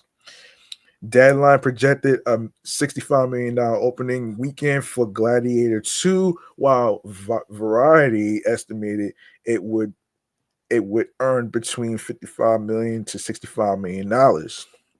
Gladiator 2 already earned $87 million last weekend from international markets, which Deadline said was in line with projections. Wicked earned the second best first day ticket pre-sale total for a film this year, only behind Deadpool and Wolverine, this year's second highest grossing movie. This year has been up and down for the box office, with the first 5 months generating few bona fide box office smashes and even more big budget efforts that crashed and burned, including a disastrous Memorial Day weekend that was the worst in 3 decades. Though successful films including Dune Part 2 and Godzilla and Kong the New Empire carried the beginning of the year, big swings like the Fall Guy and Furiosa Mad, Mad Max saga failed to make a profit on their $150 million plus budgets. Films performed much better this summer thanks to the three biggest hits of the year: Inside Out 2, Deadpool and Wolverine, and Despicable Me 4, with Inside Out 2 becoming the highest grossing animated film of all time. But the fall was another rough time for the box office. As expected, blockbusters, let's see, wait a second. Yeah, yeah, box office expected blockbusters like Joker, Doe, and Venom: The Last Dance fell short of projections, with last weekend's top grosser um Red One making just $34 million. $34 million. Wait, the hell? Yeah, making $34 million. That's interesting. That's interesting right there. Um, $34 million. Let me see. Let me just try this. The hell? Okay. $34 million. Um, yeah, $34 million on a massive $250 million budget. The top 10 films at the domestic box office haven't collectively surpassed $100 million in a weekend, which happened every weekend between mid June and mid August since the first weekend of September. Some box office analysts have compared the two big budget, wildly different blockbusters to last year's Barbenheimer phenomenon, when juggernauts Barbie and Oppenheimer dominated the summer box office, becoming the number one and number three top grossing movies of the year, respectively. Um, it won't happen. It won't happen in the same way, but the conversion around Wicked and Gladiator is reminiscent of Barbenheimer, and Sean Robbins Fandango's director of analytics told Variety, noting the movies are fueling each other. University of California, Los Angeles film lecturer Tom Noonan told CNN the two films will feed off each other, but said they likely won't be the lightning in a bottle the Barbenheimer phenomenon was. Knowing Wicked may have limited appeal as a musical, and the stories may already be familiar to audiences. Gladiator 2 star Paul Mescal compared the two films to last year's Barbenheimer, dubbing this year's double feature Glicket. I like that phrase, Glicket. Many publications, including Variety, The Hollywood Reporter, and Entertainment Weekly, all project Wicked and Gladiator 2 to earn Best Picture Oscar nominations. All three predict Grande will earn a supporting actress nomination, while Variety projects Wicked will lead the nomination tally with 9 total. Wicked reviews are still under embargo, while Gladiator 2 has a 75% score on Rotten Tomatoes. Before I continue, let me just say this though, and I said this on my other my other my other platform, the Entertainment Review Show, Meticulous Vaju's podcast, an explanation on the difference on getting nominated versus winning an award.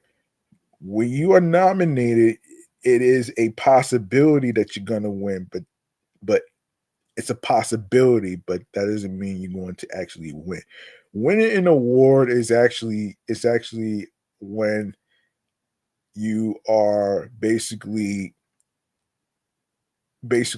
awarded. You basically earned it for your hard work, your performances, all that stuff. So being nominated is not the same as getting an award, folks. So don't get it fucking twisted.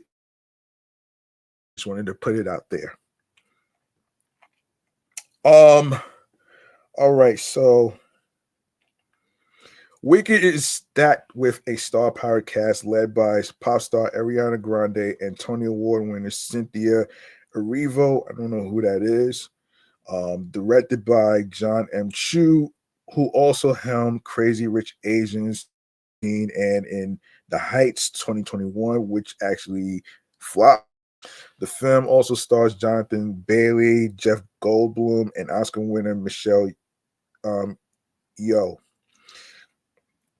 Gladiator 2 is directed by Ridley Scott, who directed the original Gladiator in 2000 and stars Paul Mescal, Denzel Washington, Pedro Pascal, and actors returning from the first film, Connie Nielsen and Derek Jacobi. The box office's revival is expected to continue next week as Moana 2 opens in theaters, likely adding to this year's slate of animated box office hits. Deadline projected Moana 2 may have the best ever performance for a film at the Thanksgiving weekend box office with more than $135 million, noting ticket pre-sales are ahead of the $125 million 5-day weekend Frozen 2 notched in 2019. AMC CEO Adam Aron said on an earnings call earlier this month that people in the know are telling me that Moana 2 could eclipse and outshine even the success of Inside Out 2, the year's biggest hit. Between Moana 2 and the second weekend of Wicked and Gladiator 2, Deadline projected the upcoming Thanksgiving weekend would be the highest grossing ever. The first Moana film grossed $643 million in 2016. Yeah. All right. Next, I want to get to I actually wanted to get a look at this popcorn bucket by Gladiator 2. I actually saw this in a from a YouTuber, and I actually saw this on Dish Nation, by the way. Um, let's see. I actually saw this though. So let's take a I want to take a look at the popcorn bucket. And this is from um the the Delish West the Delish website. Okay, listen to this. We said that we go to the movie to cry, to care.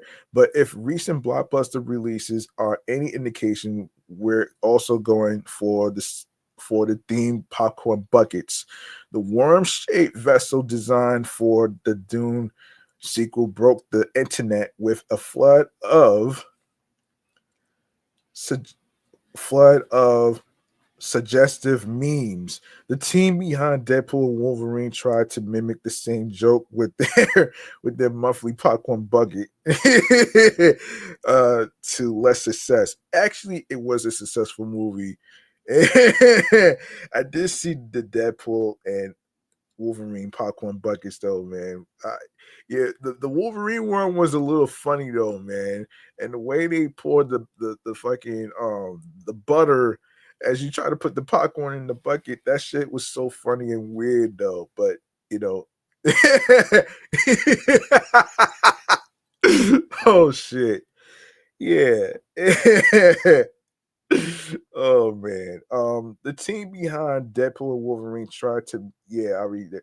Got that. With every movie launch, you can expect to find a commemorative popcorn bucket with plenty of bells and wishes. The newest limited edition popcorn bucket was just announced, and it just might be the most elaborate one yet.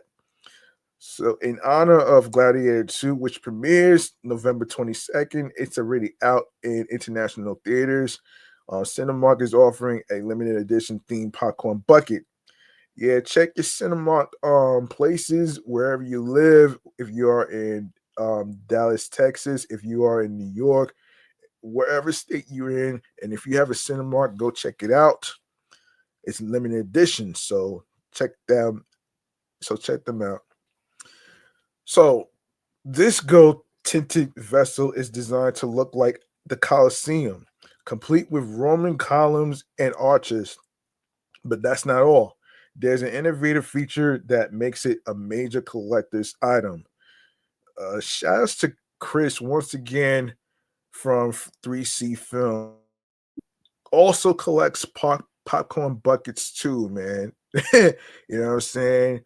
That has to be that's very interesting of a YouTuber to be having so many popcorn buckets as collector's items. So that's pretty good. That's pretty good though, man. Especially for his side flick episodes. Yeah, check that out as well, man. Be sure to subscribe to his YouTube channel, 3C Films. All right. Let's see. Yeah, but that's not all. There's an innovative feature that makes it a major collector's item. Um, the the AR and AR ENA stands for augmented reality. Each popcorn bucket comes with a QR code that activates an AR gladiator battle inside. So if you want to relive Paul Mescal's riveting performance, you can watch it from your popcorn bucket again and again. And discussing film posted about the popcorn bucket today, and users quickly took over the comment section. These buckets are getting out of hand, but this one is actually cool as fuck. One user wrote. Another added, not as fun as the Dune bucket, but I'm still going to try. Cinemark has yet to release the bucket online or in theaters, and they haven't announced how much it would cost either. Commemorative popcorn buckets typically retail for $25 to $40, but with the added AR technology, the price for this one could be all right. All right, like I said, man, I said I was going to talk about the Sonic the Hedgehog 3, right? Yes.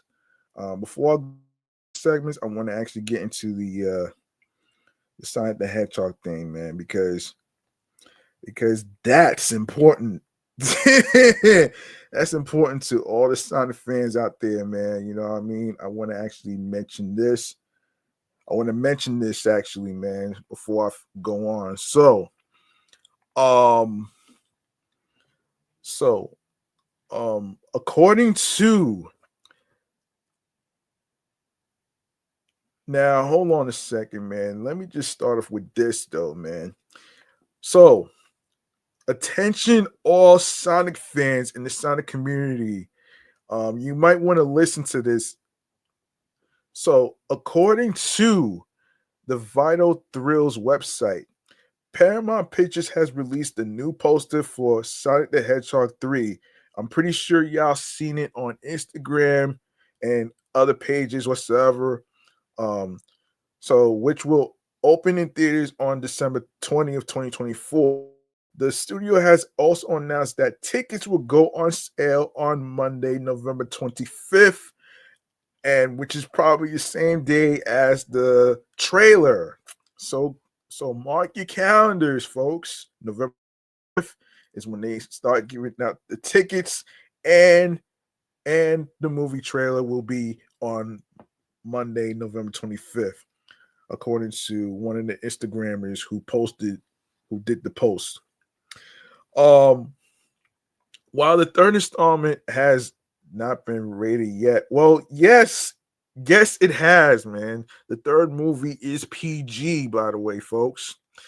The first two movies received a PG rating for action, some violence, rude humor, and brief mild language. Well, yeah, the third movie was gonna be PG anyway, because because because it wouldn't really sit right with some of the fans in the Sonic community to make it a PG-13. It makes no sense. Like, and I read somewhere, actually I heard somewhere and read somewhere, um if Sonic the Hedgehog 3 does good in the box office, I'm pretty sure they have like a decent budget. So what is it like? I looked it up before I got on the air. It's like $120 million. They can easily get that back. You know what I'm saying? They can easily get that back. You know what I'm saying? Um, yes. So I actually wanted to that as well. Um, so yeah, there you have it right there. Um, continue to say is the reason why it's not PG-13 is because number one, you don't really see look, you don't really see a lot of things taken from the game. Not every idea. I want to actually explain this and help y'all understand this, man, when it comes to Sonic 3, the Hedgehog. Um You see, not every idea from the game is going to be featured in the movie cinematic universe. And I did see some comments in the YouTube comments, and one of the YouTubers who keeps talking about, um if Shadow receives a movie spinoff on his own, he should have a gun. He need it. He does not fucking need it. Are you kidding me? Look, when I saw one of the posters, it was Shadow on a motorcycle. That should be good enough. You know what I'm saying? And it's pretty lit though, man. Y'all should take a look at some of the posters that's been featured. I bet you see them on billboards and train stations and whatnot, whatsoever. I'm pretty sure in some states they'll have Sonic the Hedgehog 3 on their buses, I'm not sure if they did that, but it'll be nice if they did that as well. So there you go, right there. Yes. Um, so yeah, let's keep going here, man. Let's keep going. Sonic the Hedgehog returns to the big screen this holiday season in his most thrilling adventure yet. Sonic, Knuckles, and Tails reunite against a powerful new adversary, Shadow the Hedgehog, a mysterious villain with powers unlike anything they have faced before. Um, with their abilities outmatched in every way, Team Sonic must seek out an unlikely alliance in hopes of stopping Shadow and protecting the planet. Well, yeah. Another thing I want to point out too, man. Look, man, I said this before, man. I ain't going to say this again, man. Amy is not in the movie Sonic 3. She's not going to be in Sonic the Hedgehog 3. All right.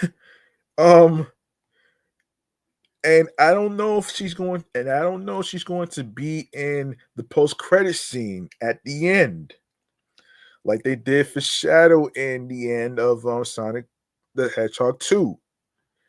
Um, Most likely, Amy Rose is going to be in Sonic the Hedgehog 4. You know what I'm saying? Because it doesn't make any sense to put her in the movie when it's basically about Shadow's story. The year of the Shadow, you know what I'm saying? Um, you know what I'm saying? It's just I just find it so interesting that people would actually talk about this and stuff and basically assume that Amy was going to be in Sonic the Hedgehog 3, which is not the case because it's based on Shadow's back storyline with the loss of Maria. You know what I'm saying? So I'm pretty sure most of you folks out there in the Sonic community is excited movie. So mark your calendars. All right. So, and of course, director Jeff Fowler returns along with an all-star cast, including Jim Carrey. Supposedly it might be his last movie. He said he's going to be retiring. Who knows? Ben Schwartz is back playing the voice of Sonic. James Marston, Tika Sumpter, Idris Elba voices Knuckles, Shaughnessy voices Tails, Natasha Rotwell, Shamar Moore, who you may know from SWAT, Adam Polly, Lee Majdub, and newcomers Aaliyah Brown, who plays Maria, and Kristen Ritter, and of course with Keanu Reeves joining the franchise as Shadow the Hedgehog. The funny thing about this, man, there was a scene in the first movie that I seen actually, and I have to say, it's in the movie Sonic mentions Keanu's name because there was a scene in Easter egg with Keanu Reeves in the 1994 movie Speed. You know what I'm saying? So that's pretty much it. It actually works, man. I'm glad Paramount. I'm glad Paramount casted Keanu Reeves for the Shadow the Hedgehog role, man. So yeah. Um yeah. So based on the Sega video game series, the new installment was again directed by Fowler from a script by Pat Casey and Josh Miller and John Whittington. The script was based on a story by Casey and Miller. Okay. The first movie opened in theaters in February 2020 and grossed $319.7 million worldwide and $148.9 million coming from North America and $170.7 million from film released in April 2022, earned $405.4 million globally and $190.8 million from domestic theaters and $214.5 million internationally. Wow. Wow. Wow.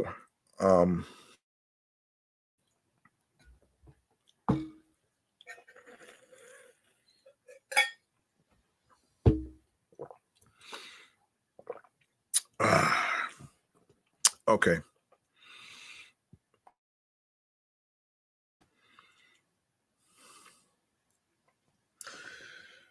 Oh man. Can't wait for this. Can't wait for this. Can't wait for the movie to come out though. I know everybody's gonna have a blast with Sonic the Hedgehog 3 more than fucking Mufasa, man, which nobody fucking asked for. You know what I'm saying? So yeah, we'll see what happens, man, with that movie and Sonic the Hedgehog 3. So yeah.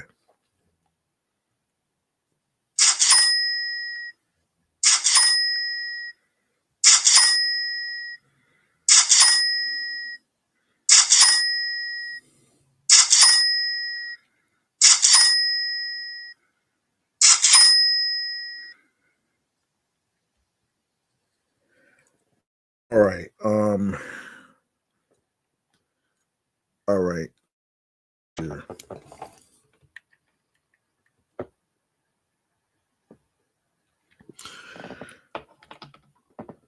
All right.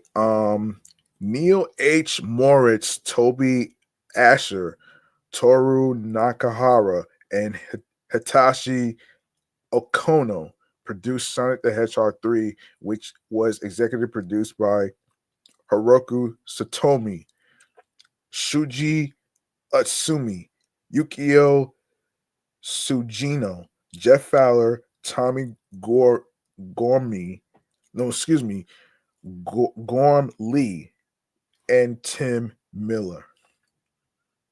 All right. Like I said, man, Sonic the Hedgehog 3 will be in theaters December 20th. Movie tickets is going to start selling like hotcakes on November the 25th. All right. Alongside with the final trailer. So mark your calendars for November 25th for the Sonic the Hedgehog 3 movie trailer. All right. I know everybody's going to be watching on YouTube and all that other stuff. I know I will. So be sure to check it out. All right. The hell? All right. So let's go to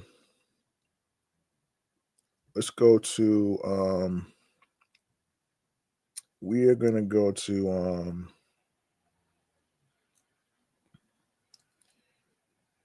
we're going to go to the thing. I forgot all about this. Let's go to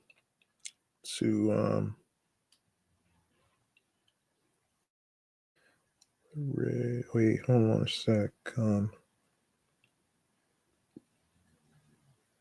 Let's see.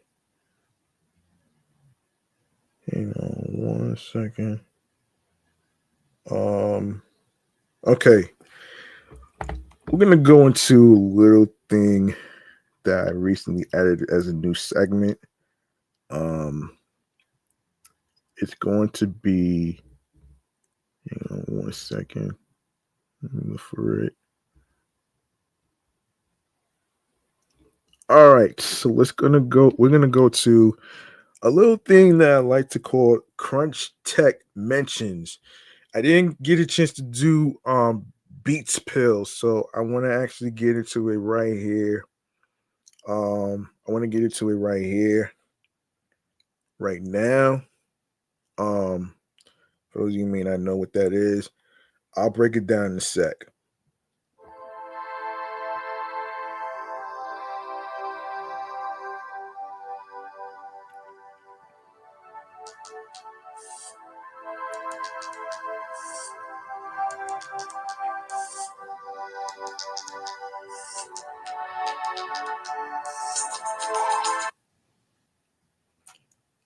Um, okay, let's see.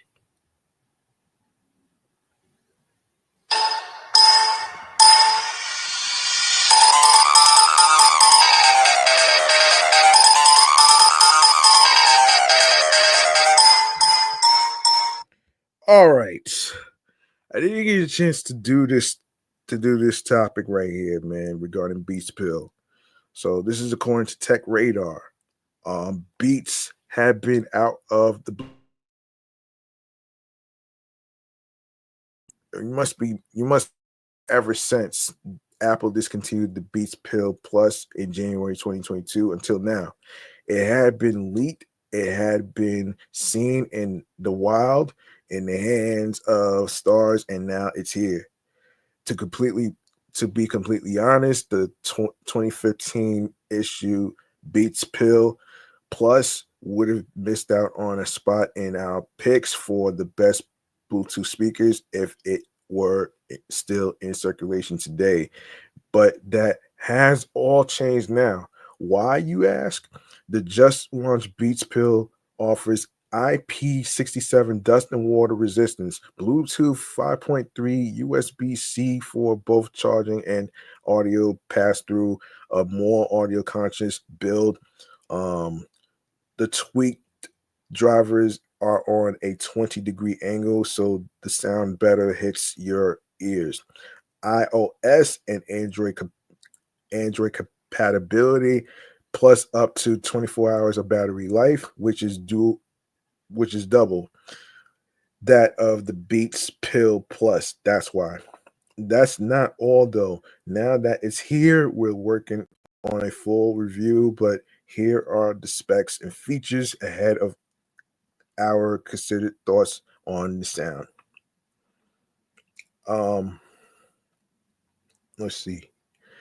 Instagram had been the epicenter for the majority of the Beats Pill leaks, with a real heavily pointing up to a possible announcement already happened already, actually, which took place on June 25th, as did the X post below. And so it came to pass. Let's see.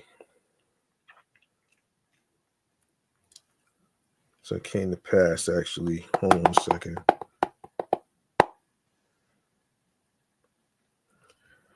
The ad featuring LeBron James. Oh shit. The ad featuring LeBron James and Lil Wayne. Oh shit.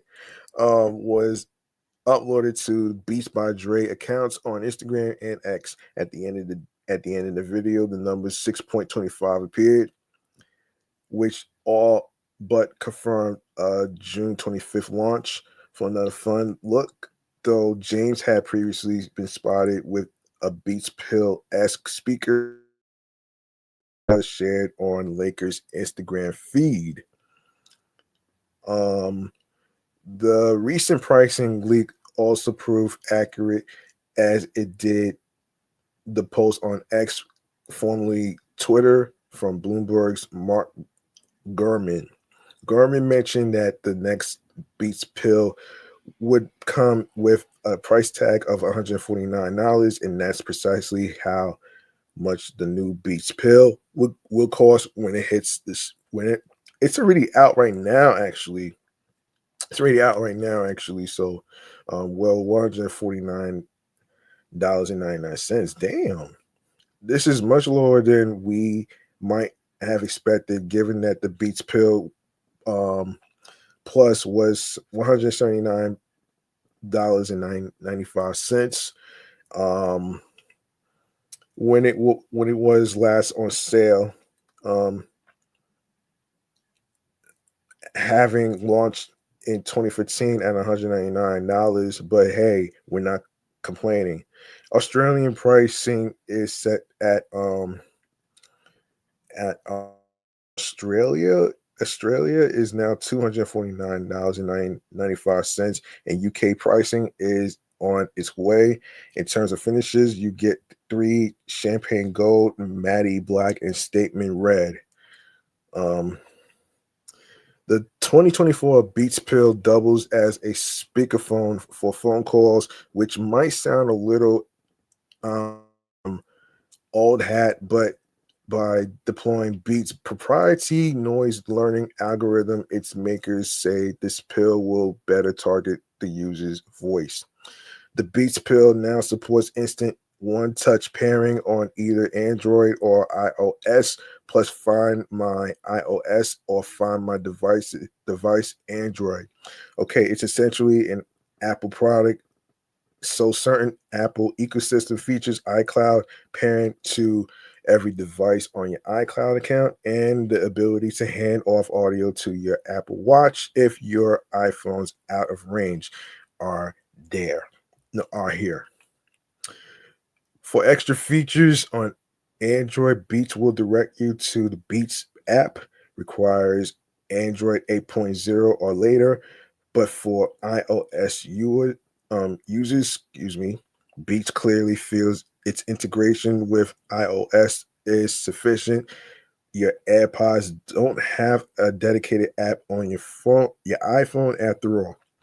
You can also sync to Beats Pill speakers for double the audio in either mono or stereo, which is done by pressing a button on the top of the speakers simultaneously, although connecting up to 100 pills is off menu. If you find the pill on low juice, fast fuel should give you 120 minutes of music from a 10-minute charge too. How does the Beats pill compare for sound up against the likes of the sound? Hold on, come on.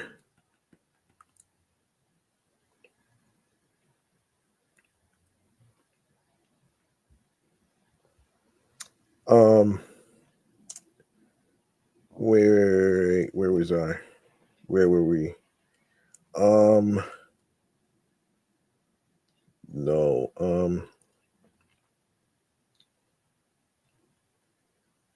Yeah.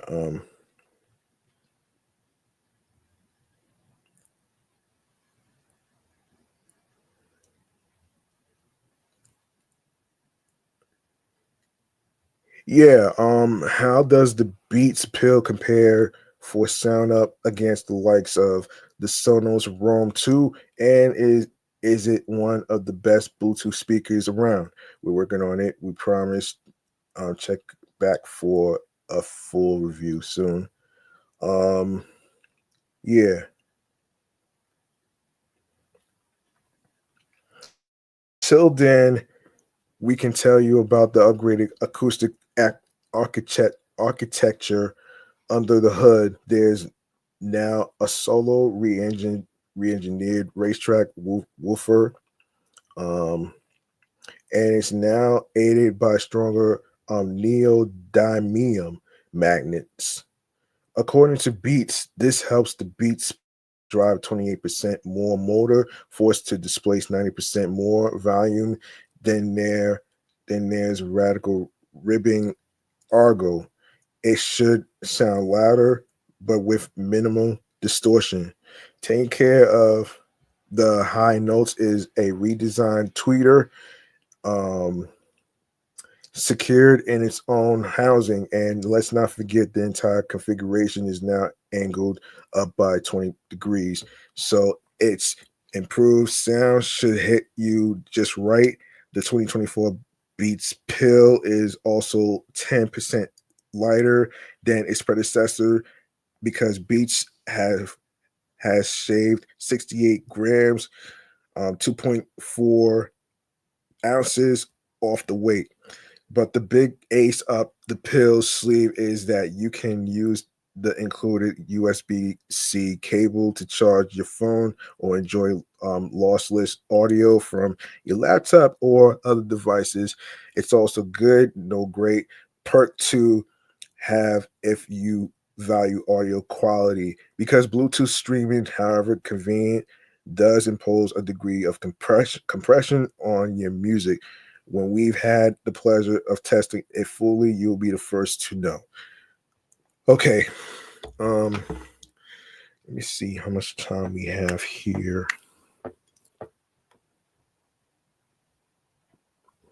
Oh boy, oh boy, oh boy.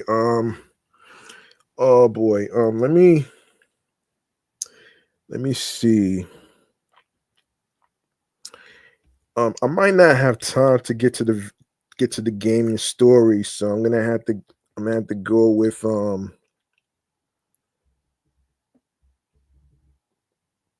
hold on a second.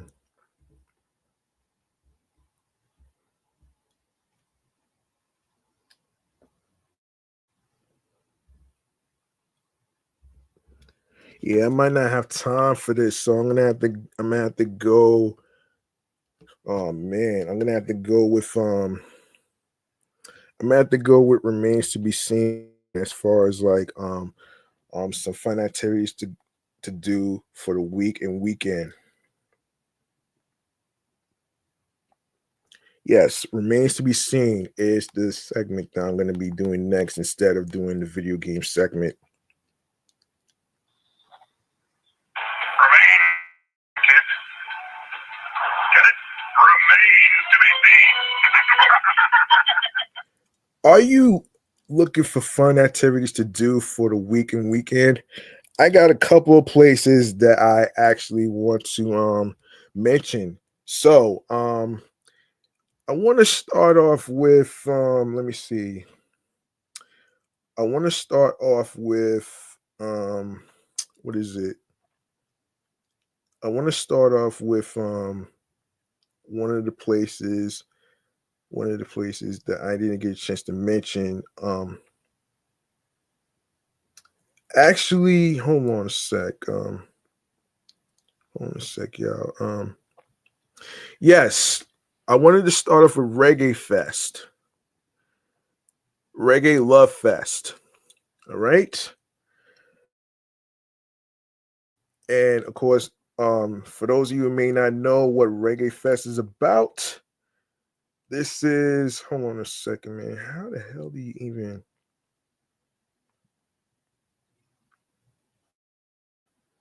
So, damn. So Reggae Fest is an event.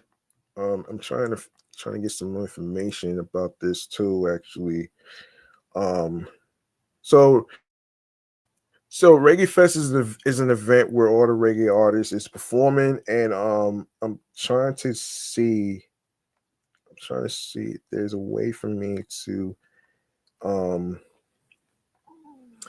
to get more information so I can actually let y'all know who's going to be performing at the what is it? Was it Barclays Center? I believe that's where it's going to take place. Um, let's see. So let me see who is performing. Hold on a second, man. Now, now this takes place at the Barclays Center, which is located at 620 Atlantic Avenue in Brooklyn, New York, 11217. Hurry up and get your tickets if they're on sale right now. Um, as far as who's going to be performing, so Shaba Ranks, Supercat, Capleton, Masika, Cuddy Ranks, TJ, Tina, Hood Celebrity, Dougie Fresh, and Lil Vicious. All right, so there you have it right there, man. And it takes place November the 30th, which is a Saturday. Tickets are on sale right now. Be sure to arrive early. be sure to arrive early, and there's no. Yeah, be sure to arrive early and stuff. View the map interest map to find the easiest way to. Um, there's no smoking. There's you can't bring any outside food because Barclays Center has food and beverage over there too. So don't worry about bringing food and all that other stuff, man. They got all that in the Barclays Center.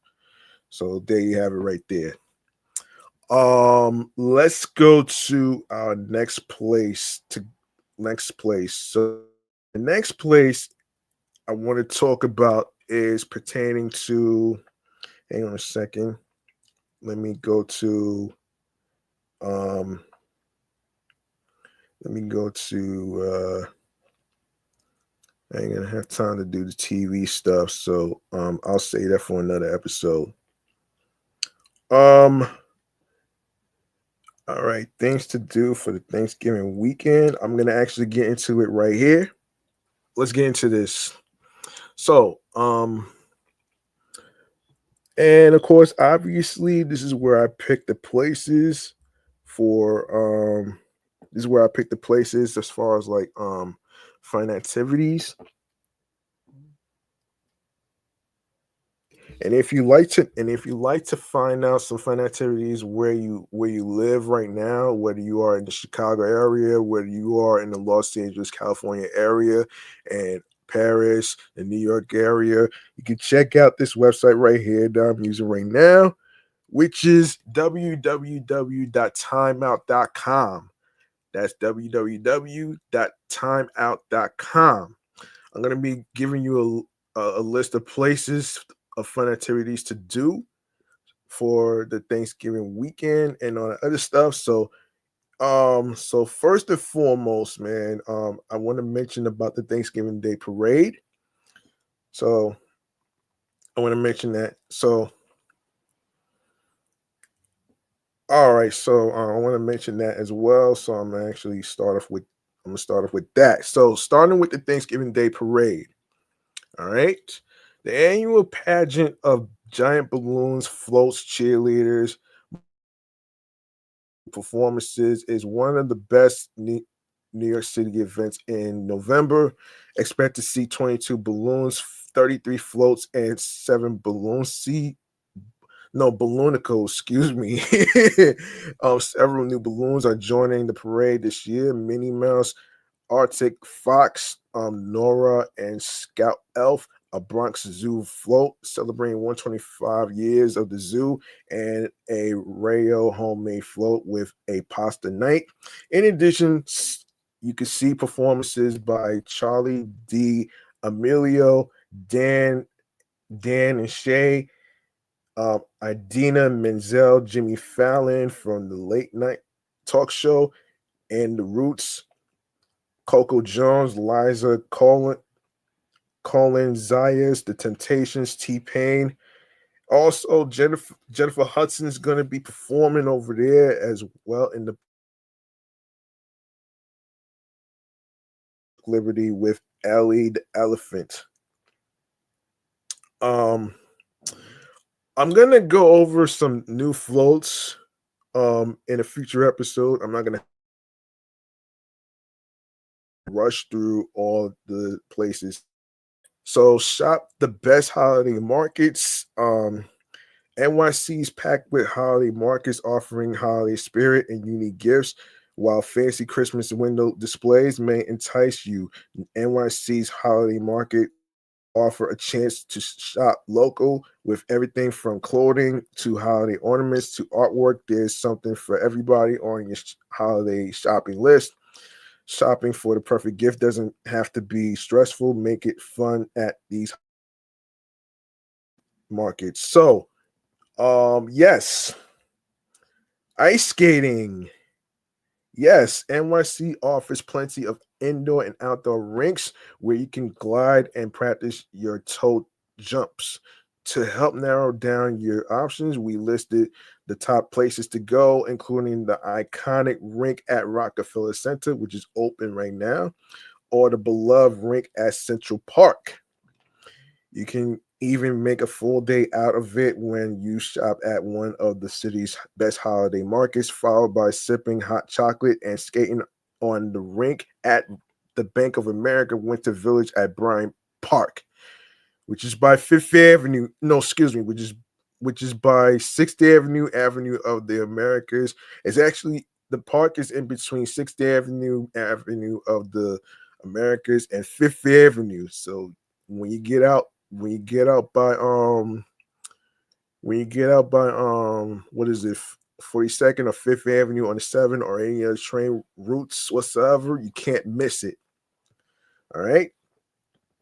If you rather stay warm while on the ice, there are all weather indoor rinks, including spots that offer roller skating. I'm gonna save the Christmas stuff for next time. All right, eat Thanksgiving dinner at a restaurant. You can go to, there are a plethora of NYC best restaurants to choose from for meals over the course of the holiday weekend. If you specifically looking for somewhere memorable to eat on the big day, the list is a good place to start. Also, there's also Thanksgiving Day dining cruises. There's you could take a stroll in Central Park. Of course, make sure you get your ticket. Make sure you get your ticket for the Thanksgiving Day dining cruise. And of course, I'm gonna save the Christmas stuff for next time. I'm not gonna talk about it here. Of course, outside on Black Friday. Yes. So instead of spending all your cash in a city where rent takes so much money anyway, we come up with a list of foolproof things to do in NYC that are guaranteed to spark more joy than a cozy sweater. Yes, even if it's 50% off. We recommend opting outside on Black Friday. The urban park ranges are hosting hikes across the 5 boroughs. Greenwood Cemetery. Oh no. Also offers a post-Turkey Day walking tour. There's also, I'm not gonna get into anything Christmas related, so I'm gonna actually save that for another time. Um, let's see. Let me see. What is this?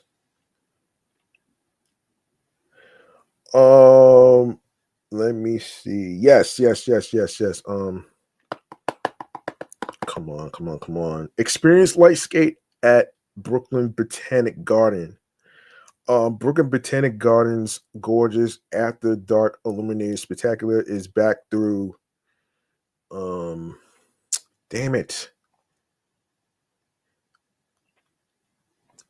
Is back through hold on. Hold on a second.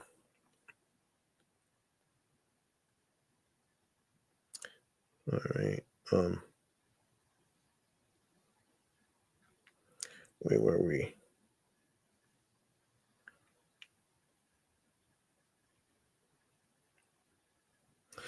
Yes, I was at let me see. Yes, this is where I was. Okay. So Brooklyn Botanic Gardens gorgeous after dark illuminated spectacular is back through January 5th, 2025.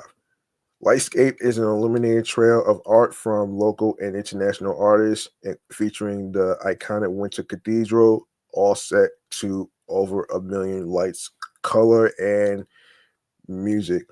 As always, a curated playlist of music brings the light art to life, and there will be food concessions along the trail that will still offer seasonal treats like hot cocoa hot cider and mulled wine, as well as light bites, cookies, and sweets.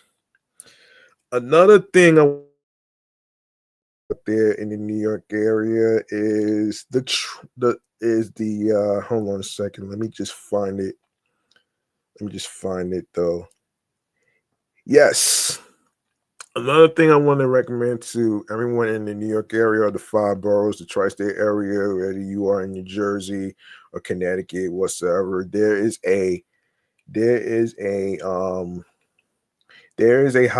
holiday train show which started on November the 16th and it ends through January 20th of next year, 2025.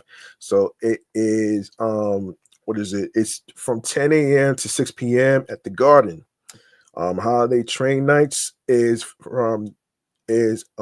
adults and up November 23rd, 29th, 30th, December 7th, 13th, 14th, 28th, January 4th, my birthday, 11th, and the 18th.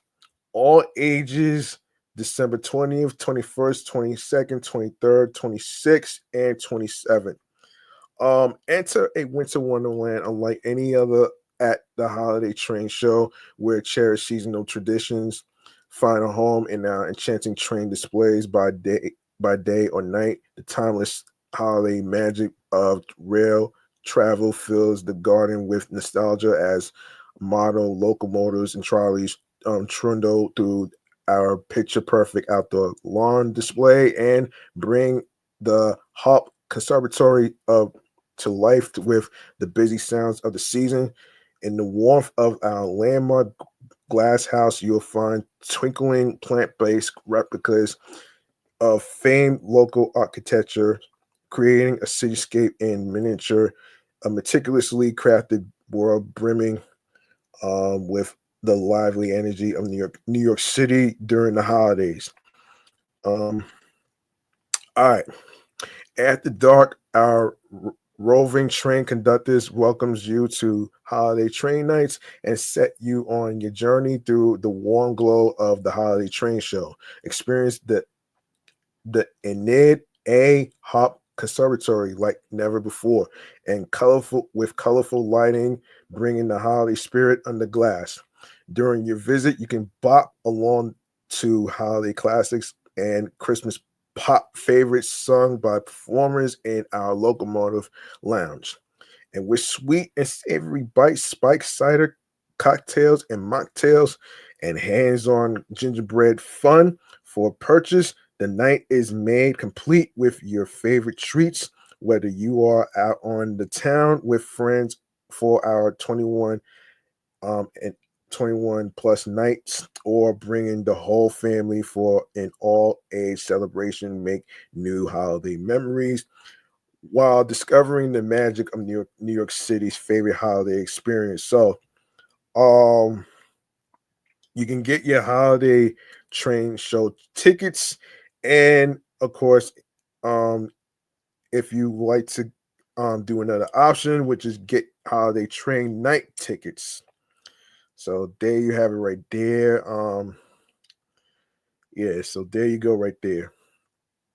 So many fun activities to do with the holiday train show. All right. So be sure to go to nybg.org slash event slash holiday train show 2024. Hurry up and get your tickets. You got plenty of time. All that great stuff right there, man. You know what I mean? Let me see. I was gonna talk about hang on a second here. Hang on a second. All right, I think I have time for another one. Let's see. Yes, another event that I want to actually recommend is the gingerbread NYC event. So Bake Off, which is 2024 to 25. So it takes place in the Museum of the City of New York. which is thrilled to invite professional and amateur bakers from across the city to apply for entry to Gingerbread NYC, the Great Borough Bake Off, our third annual celebration of communities and neighborhoods in each of the 5 boroughs as represented in Gingerbread. Selected bakers will be invited to create a gingerbread display on the theme of iconic New York distinctive buildings, places, or things that represent your neighborhood, community, or borough. A panel of prominent New York City based bakers, curators, and restaurant owners will judge the final designs and award prizes in a variety of categories. How it works, you ask. A selection of professional and amateur bakers from each borough will be chosen to create a gingerbread display. Each bakery slash baker selected will receive a $500 stipend toward materials and supplies. Prizes, um, prizes will be awarded in a variety of categories, and the displays will receive a press preview, which already happened already on Monday, November 4th, and and already and to the public already and will be on view to the public, which started Friday, November the 8th, and it ends through Sunday, January the 12th of 2025. Um, so, all right, so let's see the key dates. So, press is open to, so yeah. All right, so who's gonna be there? So judges include Bobby Lloyd, CEO and Chief Baking Officer, Magnolia Bakery, Jonah Nye, semifinalist, and NBC Peacock's Baking It, comedian, Vice President for Development and Chief Advancement Officer, the Juilliard School, Nadine Ornstein, Drew Hines, curator in charge of Department of Drawings and Prints, the Metropolitan Museum of Art, former judge, National Gingerbread House Competition Ash in Asheville, North Carolina. Amy Sherber, owner and founder Amy's Bread, 1992 cafe operator, and Chelsea's Cafe, MCNY, Melba William, owner, Melba's restaurant, author, Melba's American Comfort 100 Recipes from My Heart to Your Kitchen. And yeah, man, you can purchase your tickets. The hours is from Monday through Friday, 10 a.m. to 5 p.m. Saturday and Sunday, 10 a.m. through 6 p.m. You can get your tickets right now. So there you have it right there, folks. There you have it. All right.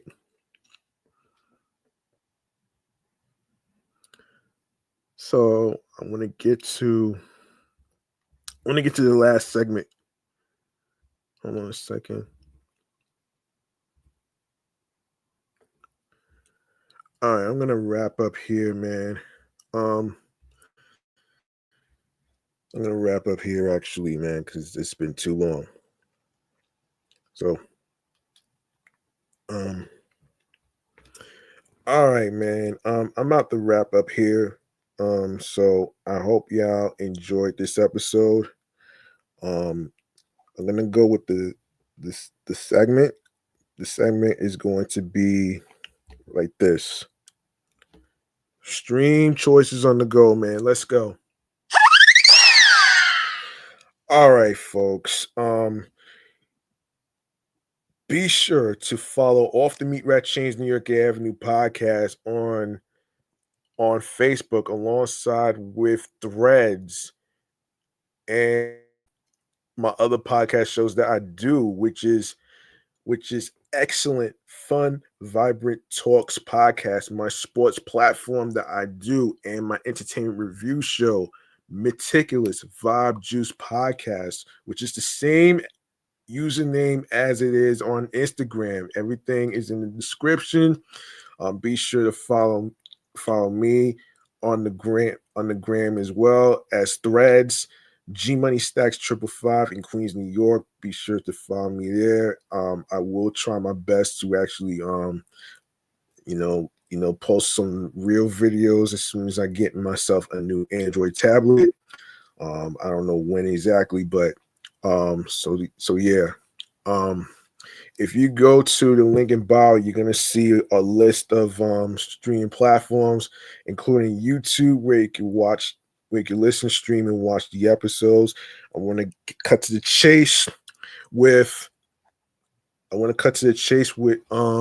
Odyssey, Audible, Audioburst, Amazon Music, Breaker, Bullhorn FM, Castbox FM, Deezer, Listen Notes, Moon FM Podcast, Overhaul FM, Player FM, Pocket Cast, Podbay, Podhound, Podfriend, Podopolo, Podorama, Podcast Index, Podcast Addict, Podchaser, Podverse, Podcast Guru, Podvine, Snips, Spotify, newly added Spotify for creators, Spotify for creators, formerly known as Anchor and Spotify for podcasters, and of course Stitcher, TuneIn Radio, Fountain, Radio Public, iHeartRadio, the number one app where you can listen to music, radio shows, and podcast episodes for free. Free 99. You don't need a credit card or debit card to download iHeartRadio. All you need to do is follow Off the Meat Rat Chainz New York Avenue podcast on iHeartRadio and other streaming platforms that I just mentioned. And make sure you do the same on YouTube. Make sure you grab that subscribe button on the YouTube channel page, G Money Stacks 555, for more live video podcast recording live streams. Very important. And be sure to like the video. You can like the video. You can make sure you comment. Tell me how you feel about the topics in today's episode, especially with the whole congestion pricing shit, and of course everything that I just talked about, including the popcorn bucket with Gladiator 2, the movie tickets that's gonna come out on Monday, November 25th, of Sonic the Hedgehog 3, and of course other topics and fun activities to do for the week and weekend, and as far as Thanksgiving, all that great stuff. Whatever topics I don't get a chance to cover, especially the video game topics, I will cover that in a future episode. Most likely, I'm not gonna have time to do it here. So yeah. All right. So also be sure to listen, stream, watch. Be sure to add the podcast to your playlist if you are on the road driving to work or driving home from work, classes, whatever destinations you're coming from.